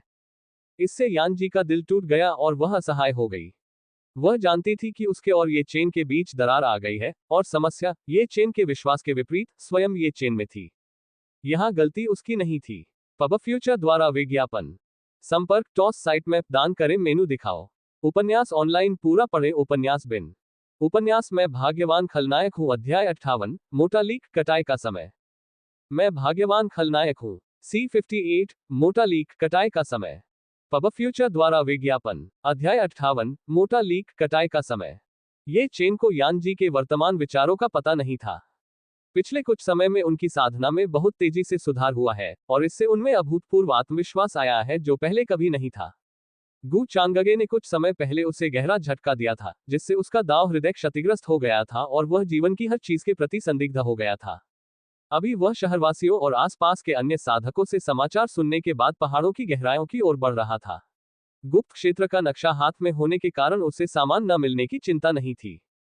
बेशक वह जानता था कि पिछले कुछ दिनों में उसके और यान जी के बीच दरार पैदा हो गई थी, वह उसके व्यवहार में बदलाव महसूस कर सकता था। घटनाओं के बारे में ध्यान से सोचने के बाद उसे एहसास हुआ कि उसने वाकई अपने शब्दों से हद पार कर दी थी और अपने गुरु के दिल को ठेस पहुंचाई थी। हालांकि उसके गुरु ने कहा था कि उसे अतीत की परवाह नहीं है, फिर भी उसने बार बार उससे माफी मांगी थी और सुधार करने की पूरी कोशिश की थी। अफसोस, उनके बीच की दरार को पाटा नहीं जा सका। ये चेन को ये भी समझ में आ गया कि वह अब अपने आसपास के किसी भी व्यक्ति पर भरोसा नहीं कर सकता, खासकर जब उसने सु किंगगे के विश्वासघात का अनुभव किया। हालांकि उसके गुरु ने उसके साथ बहुत सावधानी से व्यवहार किया, लेकिन वह भी एक महिला थी। कौन गारंटी दे सकता था कि वह गु चांगगे जैसे आदमी के बहकावे में नहीं आएगी। ये संभव था कि उसका स्वामी उसे सच्चाई बताना नहीं चाहता था और दयावश उसके साथ रह रहा था। ये चेन की आंखों में उदासी छा गई जब उसके दिमाग में ये विचार आए और उसने अपनी मुट्ठियां कस ली। उसका मालिक सिर्फ उसका था, वह गु चांगगे को उसे कभी भी अपने साथ नहीं ले जाने देगा। गुरुजी, आपको क्यों लगता है कि गु चांगगे निचले क्षेत्र में उतरे? चूंकि वह एक ऐसे सेवक के साथ नीचे आए थे जो बौद्ध पवित्र भूमि जैसी शक्ति को आसानी से नष्ट कर सकता है, इसलिए मुझे लगता है कि वह प्राचीन स्वर्गीय गुप्त क्षेत्र के लिए भी आए थे। अचानक ये चेन ने चेहरे पर एक अजीब सी मुस्कान के साथ यान जी से पूछा। वह उसके शब्दों पर यान जी की प्रतिक्रिया देखना चाहता था। उसकी बातें सुनकर यान जी क्षण भर के लिए स्तब्ध रह गया, लेकिन फिर तुरंत सिर हिलाकर बोला, मुझे लगता है कि तुम्हारा अनुमान बहुत दूर की बात नहीं है। प्राचीन स्वर्गीय गुप्त क्षेत्र को छोड़कर इस निचले क्षेत्र में उसके ध्यान के लायक और कुछ नहीं है। यान जी ने उसके सवाल के बारे में ज्यादा सोचे बिना ही उसका जवाब दे दिया। उसने इसे ये चेन के एक बेतरतीब सवाल से ज्यादा कुछ नहीं समझा, क्योंकि ये चेन को उससे हर चीज के बारे में पूछने की आदत थी। ये सही है, गु चांगगे को गुप्त क्षेत्र में कुछ लालच करना चाहिए। जब उसे गुप्त क्षेत्र के बारे में खबर मिलेगी तो वह जो कुछ भी प्राप्त करना चाहेगा, उसके लिए वह यहाँ आएगा। दुर्भाग्य से केवल मेरे पास इस प्राचीन स्वर्गीय गुप्त क्षेत्र का नक्शा है, और कोई भी अन्य व्यक्ति जो यहाँ प्रवेश करेगा, उसे कई खतरों का सामना करना पड़ेगा। यहाँ तक कि उनके लिए अपनी जान गंवाने का भी मौका है। गुप्त क्षेत्र के प्रतिबंध को देखते हुए कोई रास्ता नहीं है कि उसका पुराना नौकर अंदर कदम रख सके। इसका मतलब है कि गु चांगगे को गुप्त क्षेत्र में अकेले ही प्रवेश करना होगा, बिना किसी की रक्षा या मार्गदर्शन के। मैं उससे पहले गुप्त क्षेत्र के मुख्य क्षेत्र में भाग जाऊंगा, और जब वह वहां पहुंचेगा तो मैं वहां की संरचनाओं को नियंत्रित करने के लिए गुप्त क्षेत्र की कुंजी का उपयोग करूंगा। गुरुजी, क्या आपको लगता है कि मैं इस तरह अपना बदला ले सकता हूं? ये चेन ने अपने हर कदम की रूपरेखा बनाई और धीमी आवाज में पूछा। ये सब समझ में आ गया। स्वाभाविक रूप से उसने अपने गुरु की प्रतिक्रिया देखने के लिए यह बात जोर से कही। आखिरकार उसकी योजना दोषरहित लग रही थी, और उसे गु चांगगे का वध करने और उसे प्राचीन स्वर्गीय गुप्त क्षेत्र में दफनाने में सक्षम होना चाहिए। आपकी योजना उचित है, लेकिन आपको क्या लगता है कि गु चांगगे के पास गुप्त क्षेत्र में यात्रा करने के लिए कोई नक्शा या कोई अन्य साधन नहीं है? यान जी को ये चेन के असली इरादे नहीं पता थे। उसकी योजना सुनने के बाद उसने लंबे समय तक इसके बारे में सोचा और महसूस किया कि यह सब संभव नहीं था। आखिरकार गु चांगगे ऊपरी क्षेत्र से कोई था, इसलिए उसके बिना तैयारी के नीचे आने का कोई रास्ता नहीं था। वह गुप्त क्षेत्र के खतरों को कैसे नहीं समझ सकता था? और उसने गु चांगगे के मन की जो झलक देखी, उससे पता चला कि वह कोई लापरवाह व्यक्ति नहीं था। क्या ऐसा है? गुरुजी, आपकी बातें तो सचमुच अर्थपूर्ण है। यद्यपि उसने ऐसा कहा, फिर भी ये चेन की आंखों में उदासी की एक चमक दौड़ गई। गु चांगगे के पास और क्या साधन हो सकते थे? उसके गुरु के उन शब्दों का क्या मतलब था? उसके गुरु को गु चांगगे पर इतना भरोसा क्यों था, लेकिन उन्हें लगा कि उनके साधन पर्याप्त नहीं थे? क्या कोई ऐसी बात थी जो वह नहीं चाहती थी कि वह जाने? वह अब और नहीं बोला। यान जी ने उनके आदान प्रदान के बारे में बहुत अधिक नहीं सोचा और एक अन्य मामले का उल्लेख किया। छोटे चेन, एक बात है जिस पर आपको ध्यान देना चाहिए। आपके चचेरे भाई के पीछे की शक्ति बेहद भयानक है, इसलिए मेरा सुझाव है कि आप अपनी ताकत को झूठे भगवान के दायरे तक पहुंचने से पहले उससे न मिलें। उद्धरण चिन्ह। स्वाभाविक रूप से यान जी ने ये चेन की भलाई के लिए ही ऐसा कहा था। पिछले कुछ दिनों में उसने ये चेन की चचेरी बहन के बारे में बहुत सारी अफवाहें सुनी थी। बैंगनी रंग की लड़की संभवतः ऊपरी क्षेत्र के किसी प्राचीन अमर परिवार से थी। पब फ्यूचर द्वारा विज्ञापन। एक बात जिस पर यान जी को संदेह नहीं था, वह थी, ऐसे परिवार के लिए ये चेन की वर्तमान पृष्ठभूमि, प्रतिभा और साधना का आधार उल्लेख करने लायक नहीं था। उनके लिए व्यक्तियों से ज्यादा रक्त संबंध मायने रखता था। जब उन्हें पता चला कि ये चेन अपने इस चचेरे भाई के साथ बहुत करीब आ रहा है, तो वे संभवतः किसी को ये चेन को पालने में ही मार डालने के लिए भेज देंगे। मास्टर, मैं आपके विचारों को समझता हूँ, लेकिन मास्टर, आपको मेरे और लियूली के मामले के बारे में चिंता करने की आवश्यकता नहीं है। ये चेन ने अपना सिर हिलाया और उसकी बातें सुनने के बाद ठंडे स्वर में जवाब दिया। जाहिर है, उसे भी चांद की ओर मुख किए हुए प्राचीन शहर से खबर मिली थी और इससे उसे सुखद आश्चर्य हुआ। उसके लिए ये खबर लंबे सूखे के बाद भारी बारिश से कम नहीं थी। उसका चचेरा भाई उसका सबसे बड़ा समर्थक था। फिर भी उसके गुरु वास्तव में चाहते थे कि वह अपने चचेरे भाई से संपर्क न करे। ऐसा क्यों था? उसकी चचेरी बहन एक भयानक पृष्ठभूमि से आई थी, तो वह उससे संपर्क क्यों नहीं कर सकता था? क्या उसके मालिक को डर था कि उसे गू चांगगे से भी ज्यादा शक्तिशाली समर्थक मिल जाएगा? ये चेन का दिल ठंडा हो गया जब ये विचार उसके दिमाग में आए। जहां तक उसके चचेरे भाई के परिवार द्वारा किसी को उसकी हत्या करने के लिए भेजने की बात है, उसने इसे बकवास के अलावा कुछ नहीं समझा। उसे विश्वास नहीं था कि उसके चचेरे भाई के होते हुए भी किसी में उसके साथ ऐसा करने की हिम्मत थी। ये चेन को अपनी चचेरी बहन की भावनाओं और उसके प्रति उसके रवैये पर विचार करने के बाद राहत महसूस हुई। और उसके गुरु के बारे में, ये चेन उससे इतना निराश था कि वह अब उनसे बातचीत जारी नहीं रखना चाहता था। अल्पविराम अल्पविराम। प्राचीन स्वर्गीय गुप्त क्षेत्र के खुलने की खबर जल्द ही पूरे मध्य राज्य में फैल गई। मध्य राज्य के 8 क्षेत्रों के एक दूसरे को काटने वाले क्षेत्र को चमकदार स्वर्गीय चमक ने प्रकाशित कर दिया, जिससे असंख्य शक्तियों और साधकों का ध्यान आकर्षित हुआ। जादुई खजाने के जन्म या किसी गुप्त क्षेत्र के खुलने की कोई भी खबर पूरी दुनिया में सनसनी पैदा कर सकती है। ऐसी घटनाओं ने हमेशा शक्तिशाली ताकतों और बड़े लोगों को आकर्षित किया, और हर कोई खून की गंध सूंघने वाले शार्क की तरह दौड़ पड़ा। इस प्राचीन स्वर्गीय गुप्त क्षेत्र का उद्घाटन भी इससे भिन्न नहीं था। कई पवित्र भूमि, प्राचीन राजवंश और मध्य राज्य की अन्य बड़ी और छोटी ताकतों ने तुरंत अपने लोगों को भेजा। यही बात दुनिया के बाकी हिस्सों के गुटों के लिए भी सच थी, और वे सभी इस बड़े अवसर को खोने से डरते थे। गुप्त क्षेत्र अचानक से नहीं बने, और उन्हें बनाने की प्रक्रिया अत्यंत दुर्लभ और अथाह थी। कुछ का निर्माण समय की लंबी अवधि में हुआ, जबकि अन्य पौराणिक अस्तित्वों द्वारा पीछे छोड़ दिए गए और उक्त अस्तित्वों की विरासत के रूप में काम किया। गुप्त क्षेत्र चाहे कितना भी छोटा क्यों न हो, एक बार खुलने पर यह असंख्य स्वर्गीय खजानों, मोटी आध्यात्मिक क्यूई, प्राचीन औषधीय जड़ी बूटियों और पौधों, आध्यात्मिक अयस्कों इत्यादि को जन्म देगा। जल्द ही ये सुदूर शहर इस क्षेत्र का सबसे समृद्ध हिस्सा बन गया। हर दिन अधिक से अधिक साधक और जीव पौराणिक गुप्त क्षेत्र से आकर्षित होकर यहाँ आते रहे। दुर्भाग्य से लोगों को पता चला कि हर किसी को गुप्त क्षेत्र में प्रवेश करने का सौभाग्य नहीं मिला। गुप्त क्षेत्र के प्रवेश द्वार पर अत्यंत भयानक अवरोधों की एक परत थी, जो महान पारलौकिक क्षेत्र से परे किसी भी व्यक्ति को भयानक प्रतिक्रिया देती थी। कोई भी घुसपैठिया जो प्रतिबंध को तोड़ता, उसे मौके पर ही नष्ट कर दिया जाता, जिससे गुप्त क्षेत्र में स्वर्गीय ऊर्जाओं का एक बड़ा तूफान उत्पन्न हो जाता। विभिन्न बलों के सम्राट और पवित्र स्वामी असहाय रह गए। यदि वे प्रवेश करना चाहते थे, तो उन्हें अपनी साधना को दबाना होगा और सुनिश्चित करना होगा कि वे अपनी सच्ची आभा को न छोड़ें।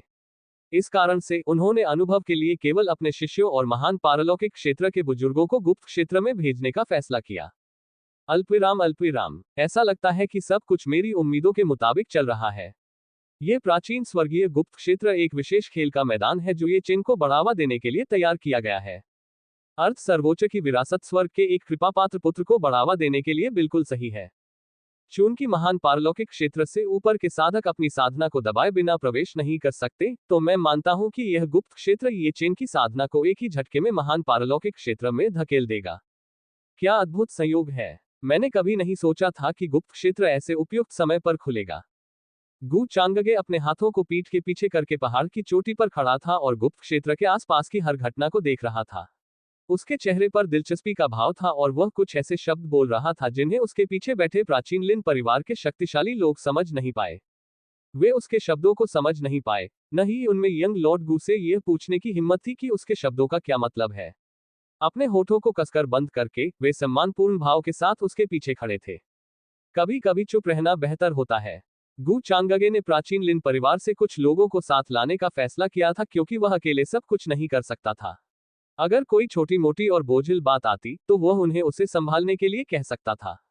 जहां तक प्राचीन स्वर्गीय गुप्त क्षेत्र द्वारा लगाई गई सीमा का सवाल है, इसका कारण जानना गू चांगगे के लिए इतना भी कठिन नहीं था। उसे इसके बारे में सोचने के लिए कोई प्रयास करने की भी आवश्यकता नहीं थी।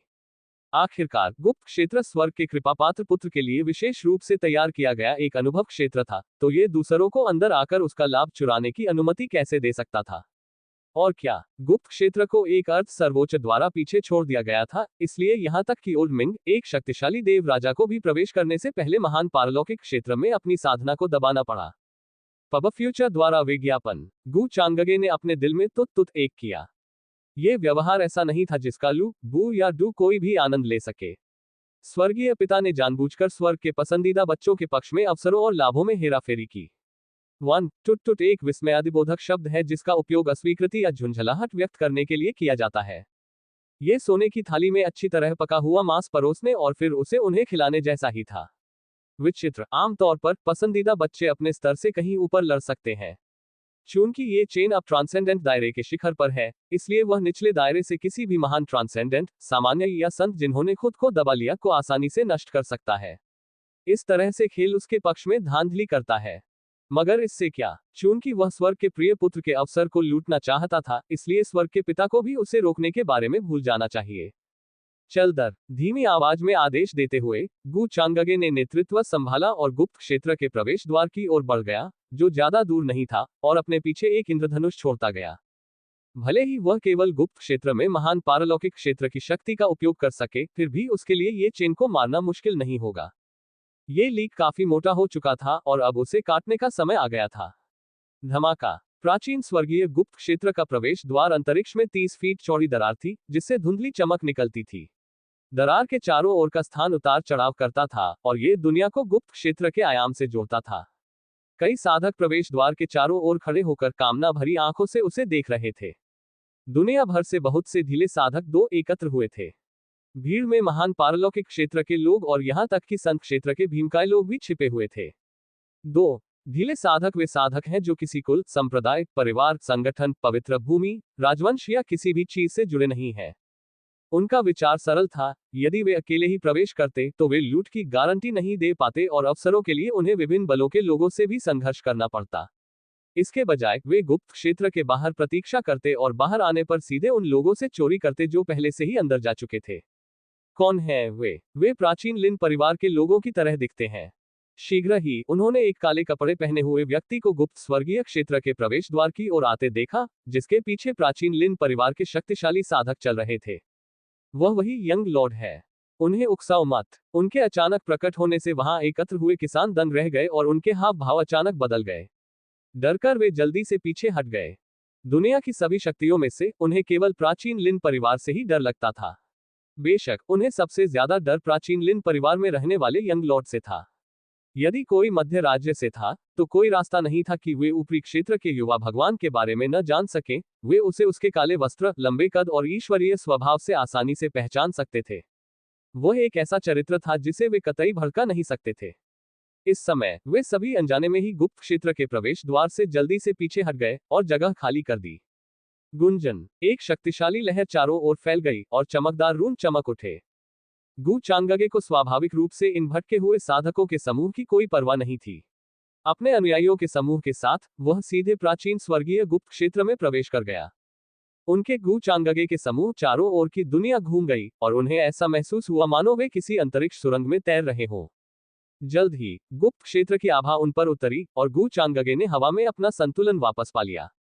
अपनी साधना को महान पारलौकिक क्षेत्र के शिखर तक दबाकर वह सुरक्षित रूप से उतरा। पब फ्यूचर द्वारा विज्ञापन। संपर्क टॉस साइट मैप दान करें मेनू दिखाओ। उपन्यास ऑनलाइन पूरा पढ़े उपन्यास बिन।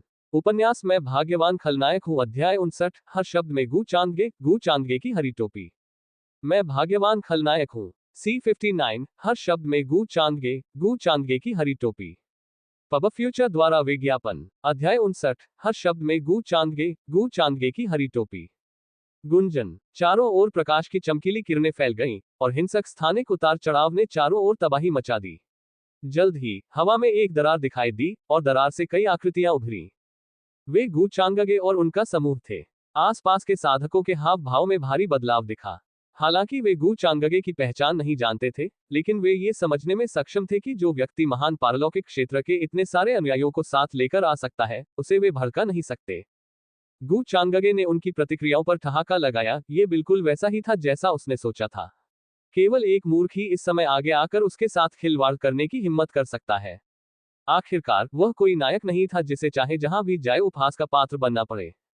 प्राचीन स्वर्गीय गुप्त क्षेत्र के अंदर पहाड़ बादलों के बीच से ऊंचे दिखाई दे रहे थे और नदियां जमीन पर चारों ओर घूम रही थी। ऊपर का आसमान अगम्य लग रहा था और धरती हरे रंग के विशाल समुद्र की तरह दिख रही थी। समृद्ध आध्यात्मिक क्यूई दायरे के हर कोने में व्याप्त थी और ऐसा लग रहा था जैसे ये किसी भी क्षण तरल हो जाएगी।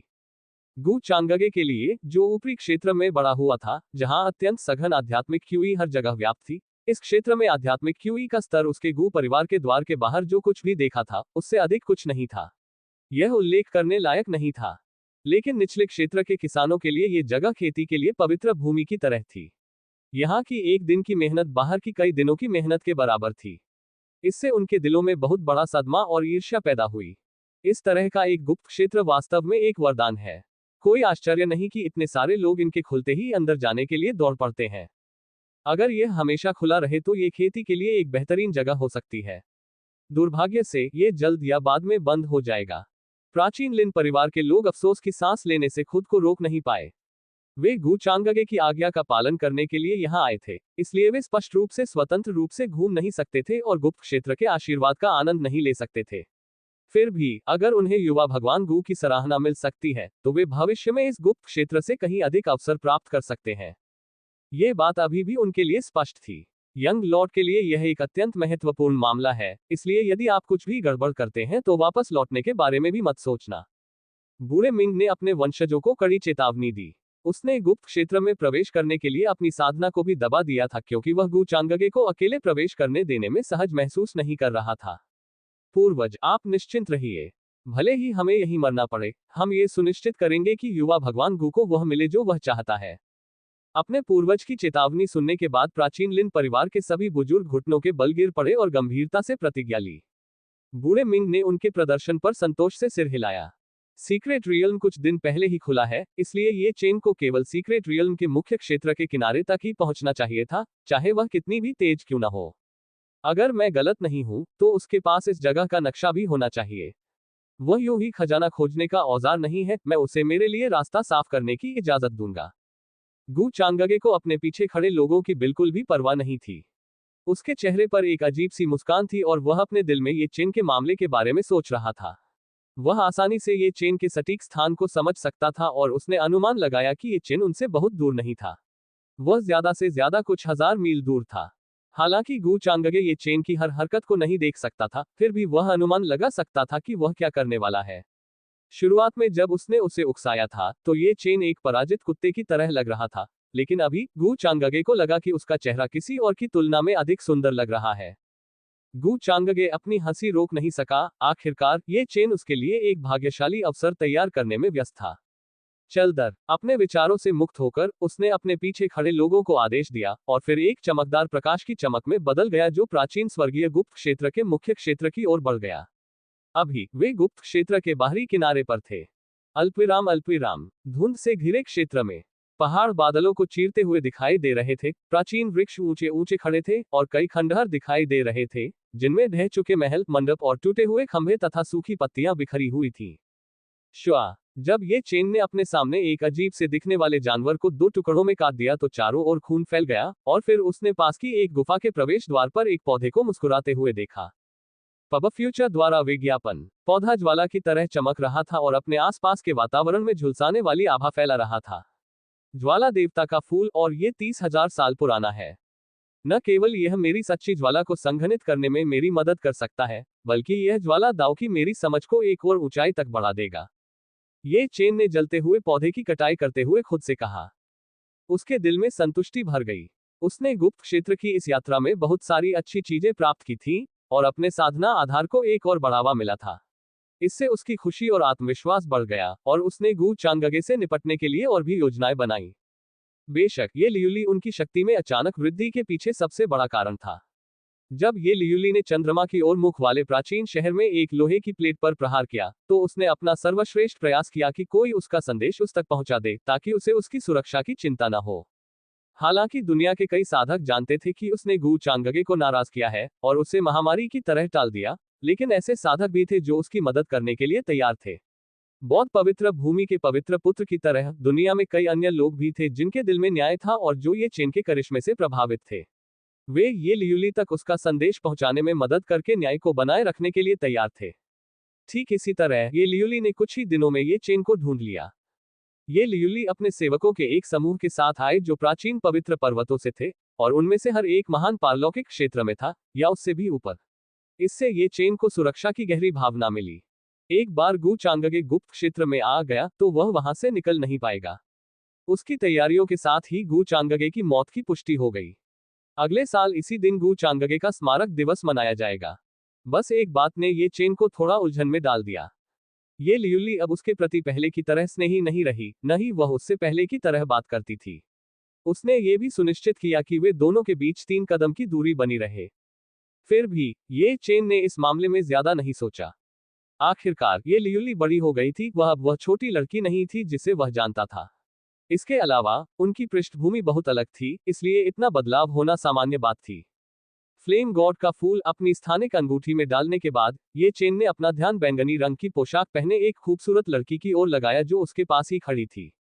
उसके चेहरे पर एक संतुष्ट मुस्कान दिखाई दी जब उसने उसकी दूधिया जेड जैसी त्वचा और रंगीन क्रिस्टल जैसी आंखों को देखा। ये लियूली बड़ी हो गई थी और भी ज्यादा आकर्षक हो गई थी। उसका स्वभाव अलौकिक था और उसके शरीर पर एक धुंधली चमक छाई हुई थी जिससे वह एक देवी की तरह लग रही थी। अपनी कुत्ते जैसी आंखें हटाओ। हमारी लेडी को पाने की तुम्हारी हिम्मत कैसे हुई? एक गुलाम के मेढक वंशज की हिम्मत कैसे हुई हंस का मांस खाने के बारे में सपने देखने की? वन हंस के मांस की चाहत रखने वाला मेढक एक बदसूरत कूड़ा जो एक खूबसूरत महिला की चाहत रखता है। तभी तिरस्कार से भरी एक कर्कश आवाज ये चेन के कानों में पड़ी जिससे वह उदास हो गया। उसका चेहरा उदास हो गया और उसका चेहरा बदसूरत हो गया। ये फिर से वही शापित औरत थी। हर बार जब वह अपना मुंह खोलती तो उसे चींटी या टोड कहती, वह अपना मुंह बंद नहीं रख पाती थी। हालांकि कई लोगों ने ये चेन का उसके जीवन में मजाक उड़ाया था, लेकिन उसने हमेशा स्थिति को पलट दिया था और उनके बदसूरत चेहरों पर जोरदार तमाचा मारा था। लेकिन इस बार उसे नीचा दिखाने वाला व्यक्ति ये लियूली का अनुचर था। इससे उसके लिए जवाबी कार्रवाई करना मुश्किल हो गया और वह बिना किसी आउटलेट के केवल अपने गुस्से को निगल सकता था। ये बात कहने वाली कोई और नहीं बल्कि ये लियूली की चाची जू थी। हालांकि ये लियूली ने उनके लौटने के बाद उसे डांटा था, लेकिन वह उस पर ज्यादा गुस्सा नहीं निकाल सकी और कुछ शब्दों के बाद उसे हार माननी पड़ी। आखिरकार आंटी जू ने 1 दशक से ज्यादा समय तक उसकी देखभाल की थी, इसलिए वह संभवतः उस पर ज्यादा कठोर नहीं हो सकती थी। और जब ये लियूली ये चेन को खोजने के लिए दौड़ी तो चाची जू ने स्वाभाविक रूप से अपनी साधना को दबा दिया और गुप्त क्षेत्र में उसका पीछा किया। उसे ये चेन बिल्कुल पसंद नहीं था। उसकी राय में वह एक कमीना था जो अपने हाथ पैर खुद पर नहीं रख सकता था। जब उसकी मालकिन जवान थी तो ये बदमाश हमेशा उसके साथ रहता था और उसका फायदा उठाने के लिए अलग अलग तरीके आजमाता था। अगर वह इस लड़के की हरकतों को रोकने के लिए वहां नहीं होती तो उसे नहीं पता था कि वह उसकी मालकिन का फायदा उठाने के लिए किस हद तक जा सकता था। चाची जू ने उस समय ये चेन को मारने के बारे में सोचा था, लेकिन उसकी महिला ने उसे रोक दिया था क्योंकि उसके पास बात करने के लिए कोई नहीं था। लेकिन अब आंटी जू की इस दुनिया को इस मैल से साफ करने की इच्छा प्रबल होती जा रही थी। एकमात्र ये चेन के लिए उसकी महिला ने जाकर गू परिवार के युवा स्वामी को भड़का दिया था। यह तो बहुत ही मूर्खतापूर्ण बात थी। दुर्भाग्यवश वह अपनी स्वामिनी की उपस्थिति में थी और उसकी साधना भी महान पारलौकिक क्षेत्र में दबा दी गई थी, इसलिए वह अपनी स्वामिनी को बताए बिना उसे आसानी से नष्ट नहीं कर सकती थी। दूसरों को इतना नीचा मत समझो। जो लोग मुझे नीचा देखते थे मैंने उन्हें अपने पैरों तले रौंद दिया है। ये चेन ने भौहें सिकुड़ी और बिना किसी विनम्रता के बोला। आंटी जू ने उसकी बातों पर व्यंग्य किया और कहा, सिर्फ तुम्हारे साथ। तुम, जिसने 9वें स्वर्ग से असली ड्रैगन भी नहीं देखे, हमसे सम्मान चाहते हो। तुम पहले खुद को आईने में क्यों नहीं देखते? तुम्हारे जैसे दयनीय व्यक्ति की तुलना यंग लॉर्ड गू से कैसे की जा सकती है? केवल यंग लॉर्ड गू जैसा कोई ही मेरी लेडी के लिए एक अच्छा मैच है। आप यंग लॉर्ड गू के पैरों के नीचे मारे जाने के भी योग्य नहीं है। स्वाभाविक रूप से आंटी जू ने अपने दिल की गहराई से बात की। बेशक वह नहीं जानती थी कि उसके ईमानदार शब्दों ने गू चांगगे के लिए ये चेन की नफरत को तेजी से बढ़ा दिया था। चुप रहो। ये चेन के माथे पर गहरे नीले रंग की नसें उभर आई और उसने अपनी मुट्ठियां कस ली। वह आंटी जू पर लगभग दहाड़ने ही वाला था। चाहे वह कितना भी सहनशील क्यों न हो, वह अब उसकी बकवास बर्दाश्त नहीं कर सकता था। उसकी हिम्मत कैसे हुई कि वह कहे कि जिस लड़की को वह पसंद करता है वह उसके दुश्मन के लिए एक अच्छी जोड़ी है। आखिर इसका क्या मतलब था? क्या यह उसके सिर पर एक हरी टोपी दो रखने से कम नहीं था? किसी के सिर पर हरी टोपी पहनाने का मतलब है उसे धोखा देना। किसी को धोखा देना मतलब है उसकी पत्नी या प्रेमी को चुराना।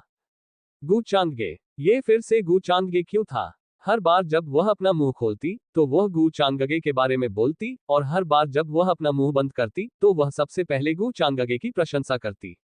पब फ्यूचर द्वारा विज्ञापन। ये चेन की आंखें लाल हो गईं और वह दांत पीसने लगा।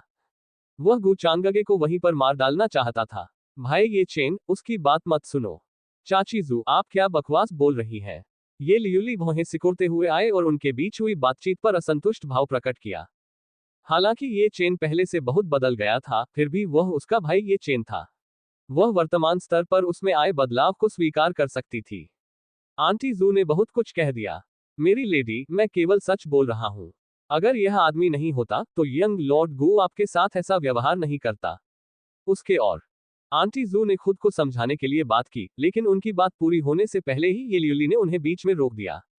अपने चेहरे पर नाराजगी के भाव के साथ उसने कहा, आंटी जू, मेरे सामने गू के बारे में कुछ भी मत बोलिए, मैं अब उसका नाम भी नहीं सुनना चाहती। लियुली, तुम दोनों के बीच शादी की सगाई तो नहीं होगी, है ना? ये चेन, जो अभी अभी शांत हुआ था, अचानक कुछ सोचकर पूछ बैठा।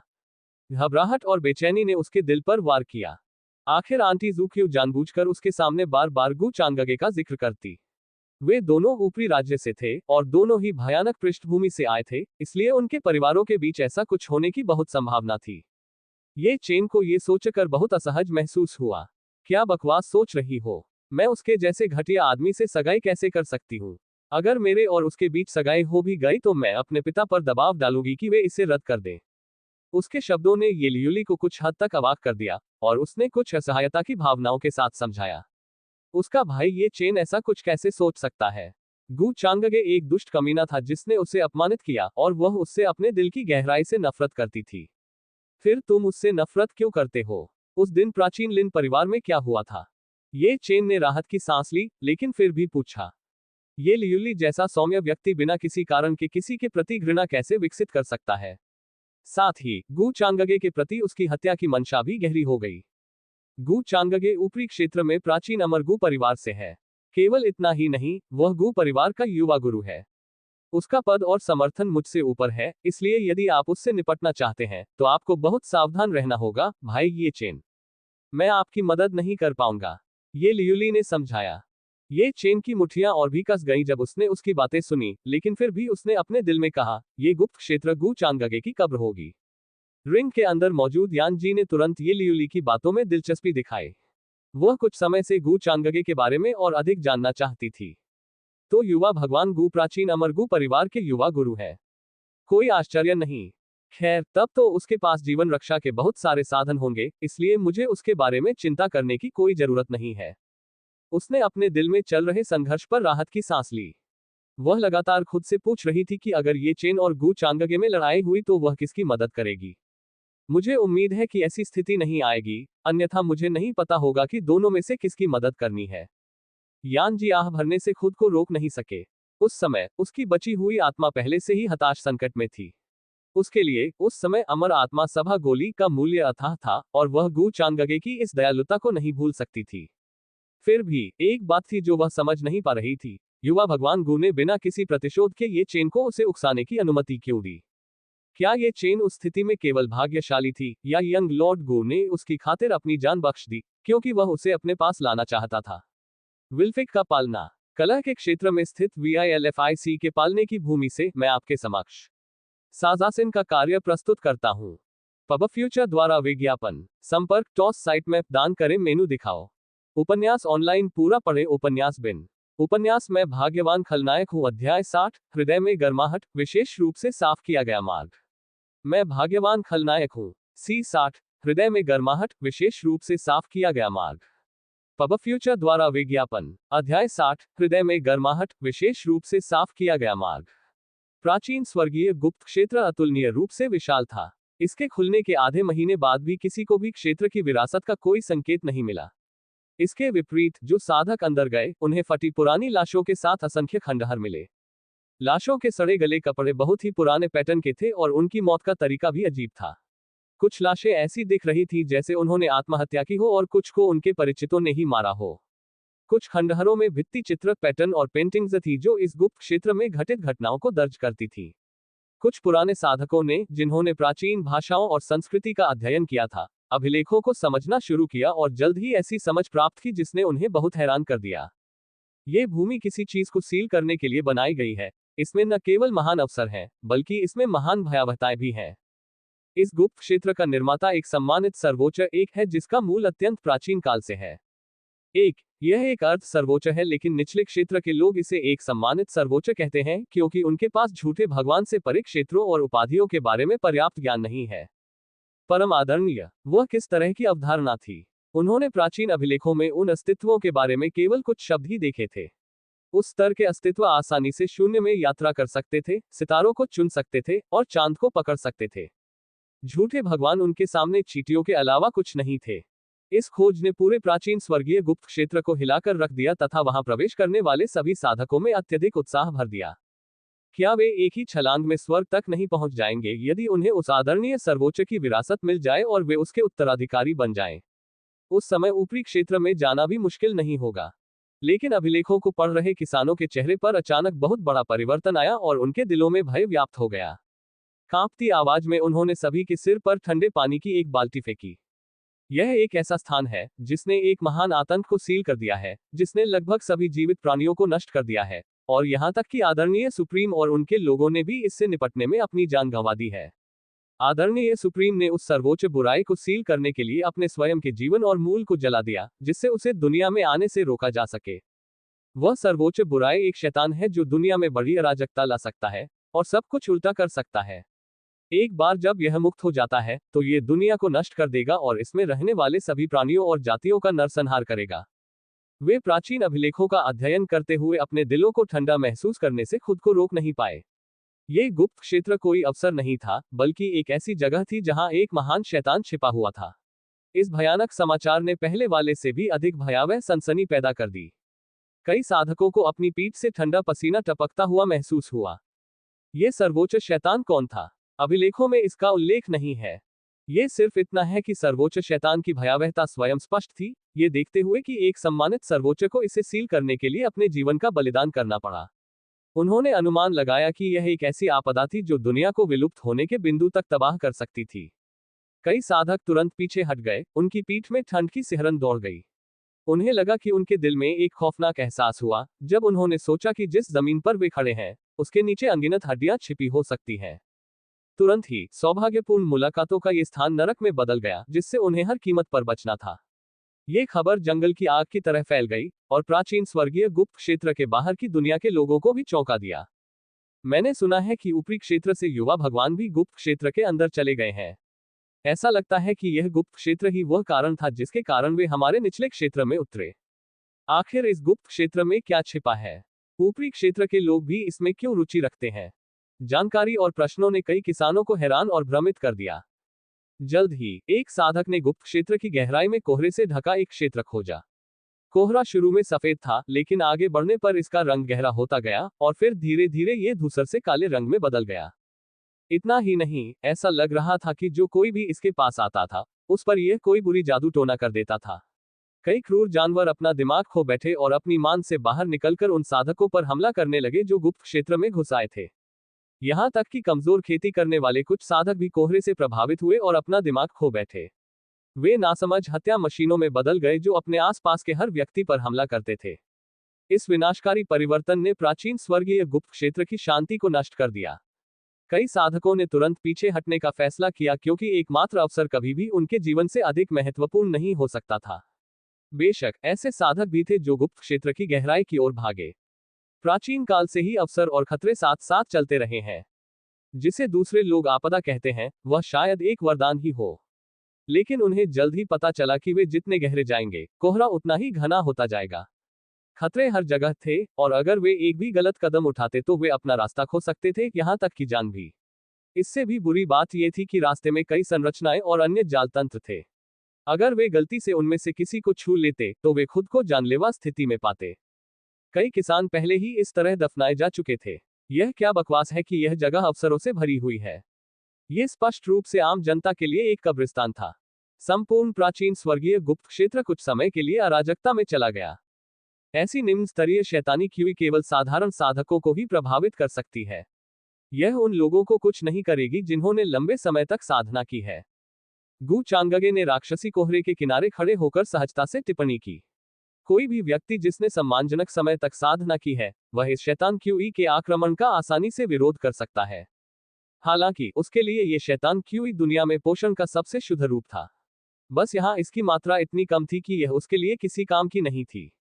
उसने अनुमान लगाया कि यह 8 वीरान दानव हल्बर्ट के कारण हुआ था। यह वास्तव में एक अद्वितीय हथियार के रूप में जाना जाने योग्य था। यह अभी जागना शुरू ही हुआ था, फिर भी ये पहले से ही इतना कहर बरपा रहा था। पब फ्यूचर द्वारा विज्ञापन। गु चांगगे को ये सोचकर संतोष महसूस हुआ। गुप्त क्षेत्र का केंद्र अभी सामने था। वो पहले से ही अंदर कई अन्य लोगों के बीच ये चेन की उपस्थिति महसूस कर सकता था। उसका शैतानी दिल भी उत्साह से घूम रहा था, अपने आसपास के सभी शैतानी क्यूई के स्रोत को निगलने की इच्छा कर रहा था। महाराज, यह क्षेत्र कुछ अजीब है, और अगर हमें रास्ता नहीं पता तो हम अपना रास्ता खो सकते हैं। इस बूढ़े गुलाम का मानना है कि हमें यहाँ ज्यादा सावधान रहना चाहिए। बूढ़े मिंग ने अपनी चिंताएं व्यक्त की। वह इस गुप्त क्षेत्र के अंदर दमन की एक भयानक शक्ति को महसूस कर सकता था। उसे यकीन था कि अगर वह महान पारलौकिक क्षेत्र से परे एक औंस आभा दिखाता है तो वह तुरंत क्षेत्र द्वारा प्रतिकर्षित हो जाएगा। गु चांगगे ने सिर हिलाकर जवाब दिया, लेकिन उसके चेहरे पर एक शांत और उदासीन भाव दिखाई दिया। कोई बात नहीं, मेरे पास रास्ता दिखाने के लिए कोई है, इसलिए तुम्हें बस मेरे पीछे चलना है। ये कहते हुए गु चांगगे ने अपनी आंखें बंद कर ली और उस निशान पर ध्यान केंद्रित किया जो उसने अमर आत्मा सभा गोली पर छोड़ा था। तुरंत उसने निशान से एक हल्का सा संबंध महसूस किया। गुंजन। गु चांगगे की आंखों के सामने काले रेशम का एक हल्का धागा खुल गया, जो उसके सामने कोहरे की गहराई तक फैल गया। ये चेन इसी रास्ते पर चला था। उसके बिना गु चांगगे के लिए कोहरे से होकर गुजरना बहुत मुश्किल होता। आखिरकार उसके पास कोई नक्शा नहीं था, इसलिए उसे गुप्त क्षेत्र के वास्तविक केंद्र तक पहुंचने के लिए बार बार चक्कर लगाना पड़ता। बेशक ये भी संभव था कि वह उसे कभी न पा सके। हालांकि गु चांगगे ने कभी भी नक्शा या इस तरह की किसी चीज की तलाश करने के बारे में नहीं सोचा। ये बहुत परेशानी भरा था। चूंकि ये चेन उसके लिए इतनी मेहनत कर रहा था, तो क्या वह गु चांगगे उसकी ये चेन की मेहनत का फल न चुनकर खुद को नुकसान नहीं पहुंचा रहा होगा। गु चांगगे की बातें सुनने के बाद बूढ़े मिंग और अन्य लोग स्वाभाविक रूप से अब चिंतित नहीं थे। चूंकि युवा भगवान ने ये कहा था, इसलिए स्वाभाविक रूप से उनके पास कोई रास्ता होगा।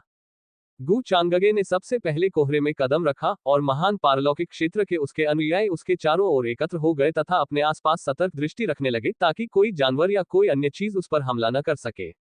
स्वाभाविक रूप से गु चांगगे के समूह पर रास्ते में कई बार हमला हुआ, लेकिन सभी हमले नासमझ जानवरों द्वारा किए गए थे जो शैतान क्यूई से प्रभावित थे। बूढ़े मिंग और अन्य लोगों ने आसानी से उनसे निपटा। गु चांगगे को एक उंगली भी हिलाने की जरूरत नहीं पड़ी।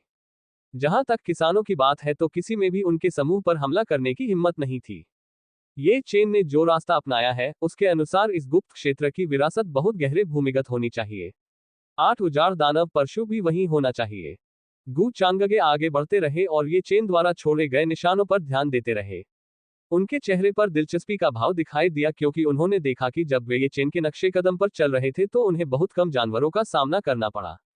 उन्होंने रास्ते में आने वाली शक्तिशाली संरचनाओं और जालों को भी साफ कर दिया था। गु चांगगे को अपने दिल में गर्माहट महसूस हुई। ये रास्ता खास तौर पर मेरे लिए ही बनाया गया है। ये चेन, तुम बहुत सज्जन हो। गु चांगगे अपनी हंसी रोक नहीं सका। अगर ये चेन को इस समय उसके मन की बात पता चल जाती तो वह निश्चित रूप से अपने मुंह से खून उगल देता और अपनी हड्डियों को पीसकर धूल में मिला लेना चाहता। अल्पविराम अल्पविराम। इस समय कोहरे की गहराई में ये चेन और उसकी टीम ने आखिरकार अपने सामने ही उस जानवर को मार डाला। अभी उनके चारों ओर एक पीला धूसर अंधकार छाया हुआ था। नक्शे के अनुसार प्रवेश द्वार यही है। ये चेन का दिल उत्साह से भर गया। नक्शे पर दिए गए निर्देशों का पालन करते हुए उसने जल्दी से जमीन पर एक रास्ता ढूंढ लिया। भाई, ये चेन, आपकी ताकत में कुछ ही वर्षों में बहुत अधिक वृद्धि हुई है, ये लियुली ने कहा। वह ये चेन की वीरता और खुद से ज्यादा शक्तिशाली लोगों को मारने की क्षमता से चकित थी। जब उसने महान शक्ति क्षेत्र के मध्य चरण में एक जानवर को मार डाला तो वह दंग रह गई। ये राक्षसी जानवर शैतान क्यूई से संक्रमित थे। न केवल उन्हें मौत का डर नहीं था, बल्कि उन्हें दर्द भी महसूस नहीं होता था। वे केवल अपने आसपास की हर चीज का वध करना जानते थे, और उनकी ताकत भी उसी क्षेत्र के साधकों से ज्यादा थी। दूसरी ओर ये चेन पारलौकिक क्षेत्र के शिखर पर था, फिर भी वह अपने से अधिक शक्तिशाली प्राणियों को आसानी से मार सकता था। लियुली, तुम मेरी चापलूसी कर रही हो। ये चेन पहले तो अभिभूत हो गया जब उसने देखा कि ये लियूली उसे आश्चर्य से भरे भाव से देख रही है, और फिर उसे खुद पर गर्व महसूस हुआ। लेकिन जल्द ही वह काम पर लग गए। इस प्राचीन स्वर्गीय गुप्त क्षेत्र के स्वामी की विरासत वहां नीचे होनी चाहिए। चलो तुरंत नीचे चलते हैं। हालांकि हम कुछ समय से किसी और से नहीं मिले हैं, फिर भी हमें कोई जोखिम नहीं उठाना चाहिए और अंधेरे में यहां बाहर रहना चाहिए। पब फ्यूचर द्वारा विज्ञापन। ये चेन ने अपने समूह से कहा। उसे चिंता थी कि गू चांगगे कहीं से भी उनके सामने आ सकता है। उसे इस बात पर कोई संदेह नहीं था कि गू चांगगे निश्चित रूप से इस गुप्त क्षेत्र में आएगा। बस उसे अभी तक उसके कोई निशान नहीं दिखे थे, और इस बात ने उसे थोड़ी बेचैनी में डाल दिया था। ये चेन ये स्वीकार करने से खुद को नहीं रोक सका कि गू चांगगे ने वास्तव में उस पर बहुत दबाव डाला था। अगर वह अंदर आ भी गया तो वह बिना नक्शे के कोहरे में फंस जाएगा। विल्फिक, नक्शे ने सोचा। ये चेन का दिल शांत हो गया जब उसने इस बारे में सोचा। और क्या, उसके पास अभी भी गुप्त क्षेत्र की कुंजी थी जिसका उपयोग वह जाल और संरचनाओं में हेरफेर करने के लिए कर सकता था। टस्क, बस एक भाग्यशाली कमीना। वह यंग लॉर्ड गू से कैसे तुलना कर सकता है, भले ही उसे कुछ अच्छे अवसर मिले हो। चाची जू ने घृणा से सोचा। जल्द ही वे मार्ग से नीचे उतरकर भूमिगत स्थान पर पहुंच गए। क्या यह एक मकबरा है? 1. विल्फिक, मकबरा मृत बड़े लोगों के संग्रहालय के लिए एक बड़ा शब्द है। तारांकन तारांकन। ये चेन थोड़ा हैरान था क्योंकि वह गलियारे में चल रहा था, रास्ते में कई जाल और संरचनाओं से बच रहा था। उसके सामने जो दृश्य था उसे देखकर न केवल वह बल्कि अन्य सभी लोग भी आश्चर्यचकित हो गए। वह स्थान एक मकबरे जैसा था। यह एक प्राचीन संरचना की तरह लग रहा था जिसमें सभी प्रकार की इमारतें, जीर्ण शीर्ण मंदिर, प्राचीन लकड़ी के हॉल और तैरती हुई हवेलियां थीं। यह जमीन के नीचे छिपे एक प्राचीन शहर का कोना था। यहाँ शैतान क्यूई और भी शक्तिशाली होता जा रहा है। नक्शे के अनुसार इस जगह की गहराई में एक महल होना चाहिए, और विरासत उस महल में होनी चाहिए। ये चेन का उत्साह बढ़ गया। वह आखिरकार अपने लक्ष्य तक पहुंच गया था, और कुछ और कदम चलने के बाद वह विरासत प्राप्त करने में सक्षम हो जाएगा। गर्जन गर्जन गर्जन। तभी उनके चारों ओर से भयानक दहाड़ें सुनाई देने लगी और उनके चारों ओर के अंधेरे में रक्त लाल आंखों की जोड़ी चमक उठी। ये चेन के चेहरे पर उदासी छा गई जब उसने देखा कि खूंखार जानवर और चलती हुई लाशें उनकी ओर आ रही हैं। वे सभी महान पारलौकिक क्षेत्र में हैं। वह अब और देर नहीं करना चाहता था। हर पल उसके दिल की बेचैनी बढ़ती जा रही थी, और उसे लग रहा था कि अगर उसे जल्दी ही विरासत नहीं मिली तो कुछ भयानक हो सकता है। और आज उसका मालिक इतना शांत क्यों था? भाई ये चेन, जल्दी करो और जाओ। हम इन जानवरों को रोकने में तुम्हारी मदद करेंगे। समय बीत रहा है, इसलिए तुम्हें अब यहाँ और नहीं रुकना चाहिए। ये लियूली ने शांत भाव से घोषणा की। वह अपने साथ बहुत सारे नौकर लेकर आए हैं, इसलिए जब तक ये चेन को विरासत नहीं मिल जाती, तब तक वे इन जानवरों को रोक कर रखेंगे। ठीक है लियूली, तुम रुको, जैसे ही मुझे विरासत मिलेगी मैं आकर तुम्हारी मदद करूंगा।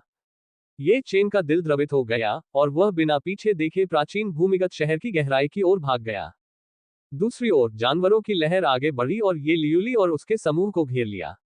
अल्पविराम अल्पविराम। जब ये चेन प्राचीन शहर की गहराई की ओर बढ़ा, तो गू चांगगे उसके किनारे पर पहुंच गया। अपने सामने का दृश्य देखकर उसके चेहरे पर हल्की सी मुस्कान आ गई। आखिरकार उसे जानवरों की भीड़ को साफ करने की जरूरत नहीं थी, न ही उसे किसी जाल या संरचना का सामना करना पड़ा था। उसका समूह बिना किसी खास प्रयास के आसानी से यहां पहुंच गया था। पब फ्यूचर द्वारा विज्ञापन। संपर्क टॉस साइट मैप दान करें।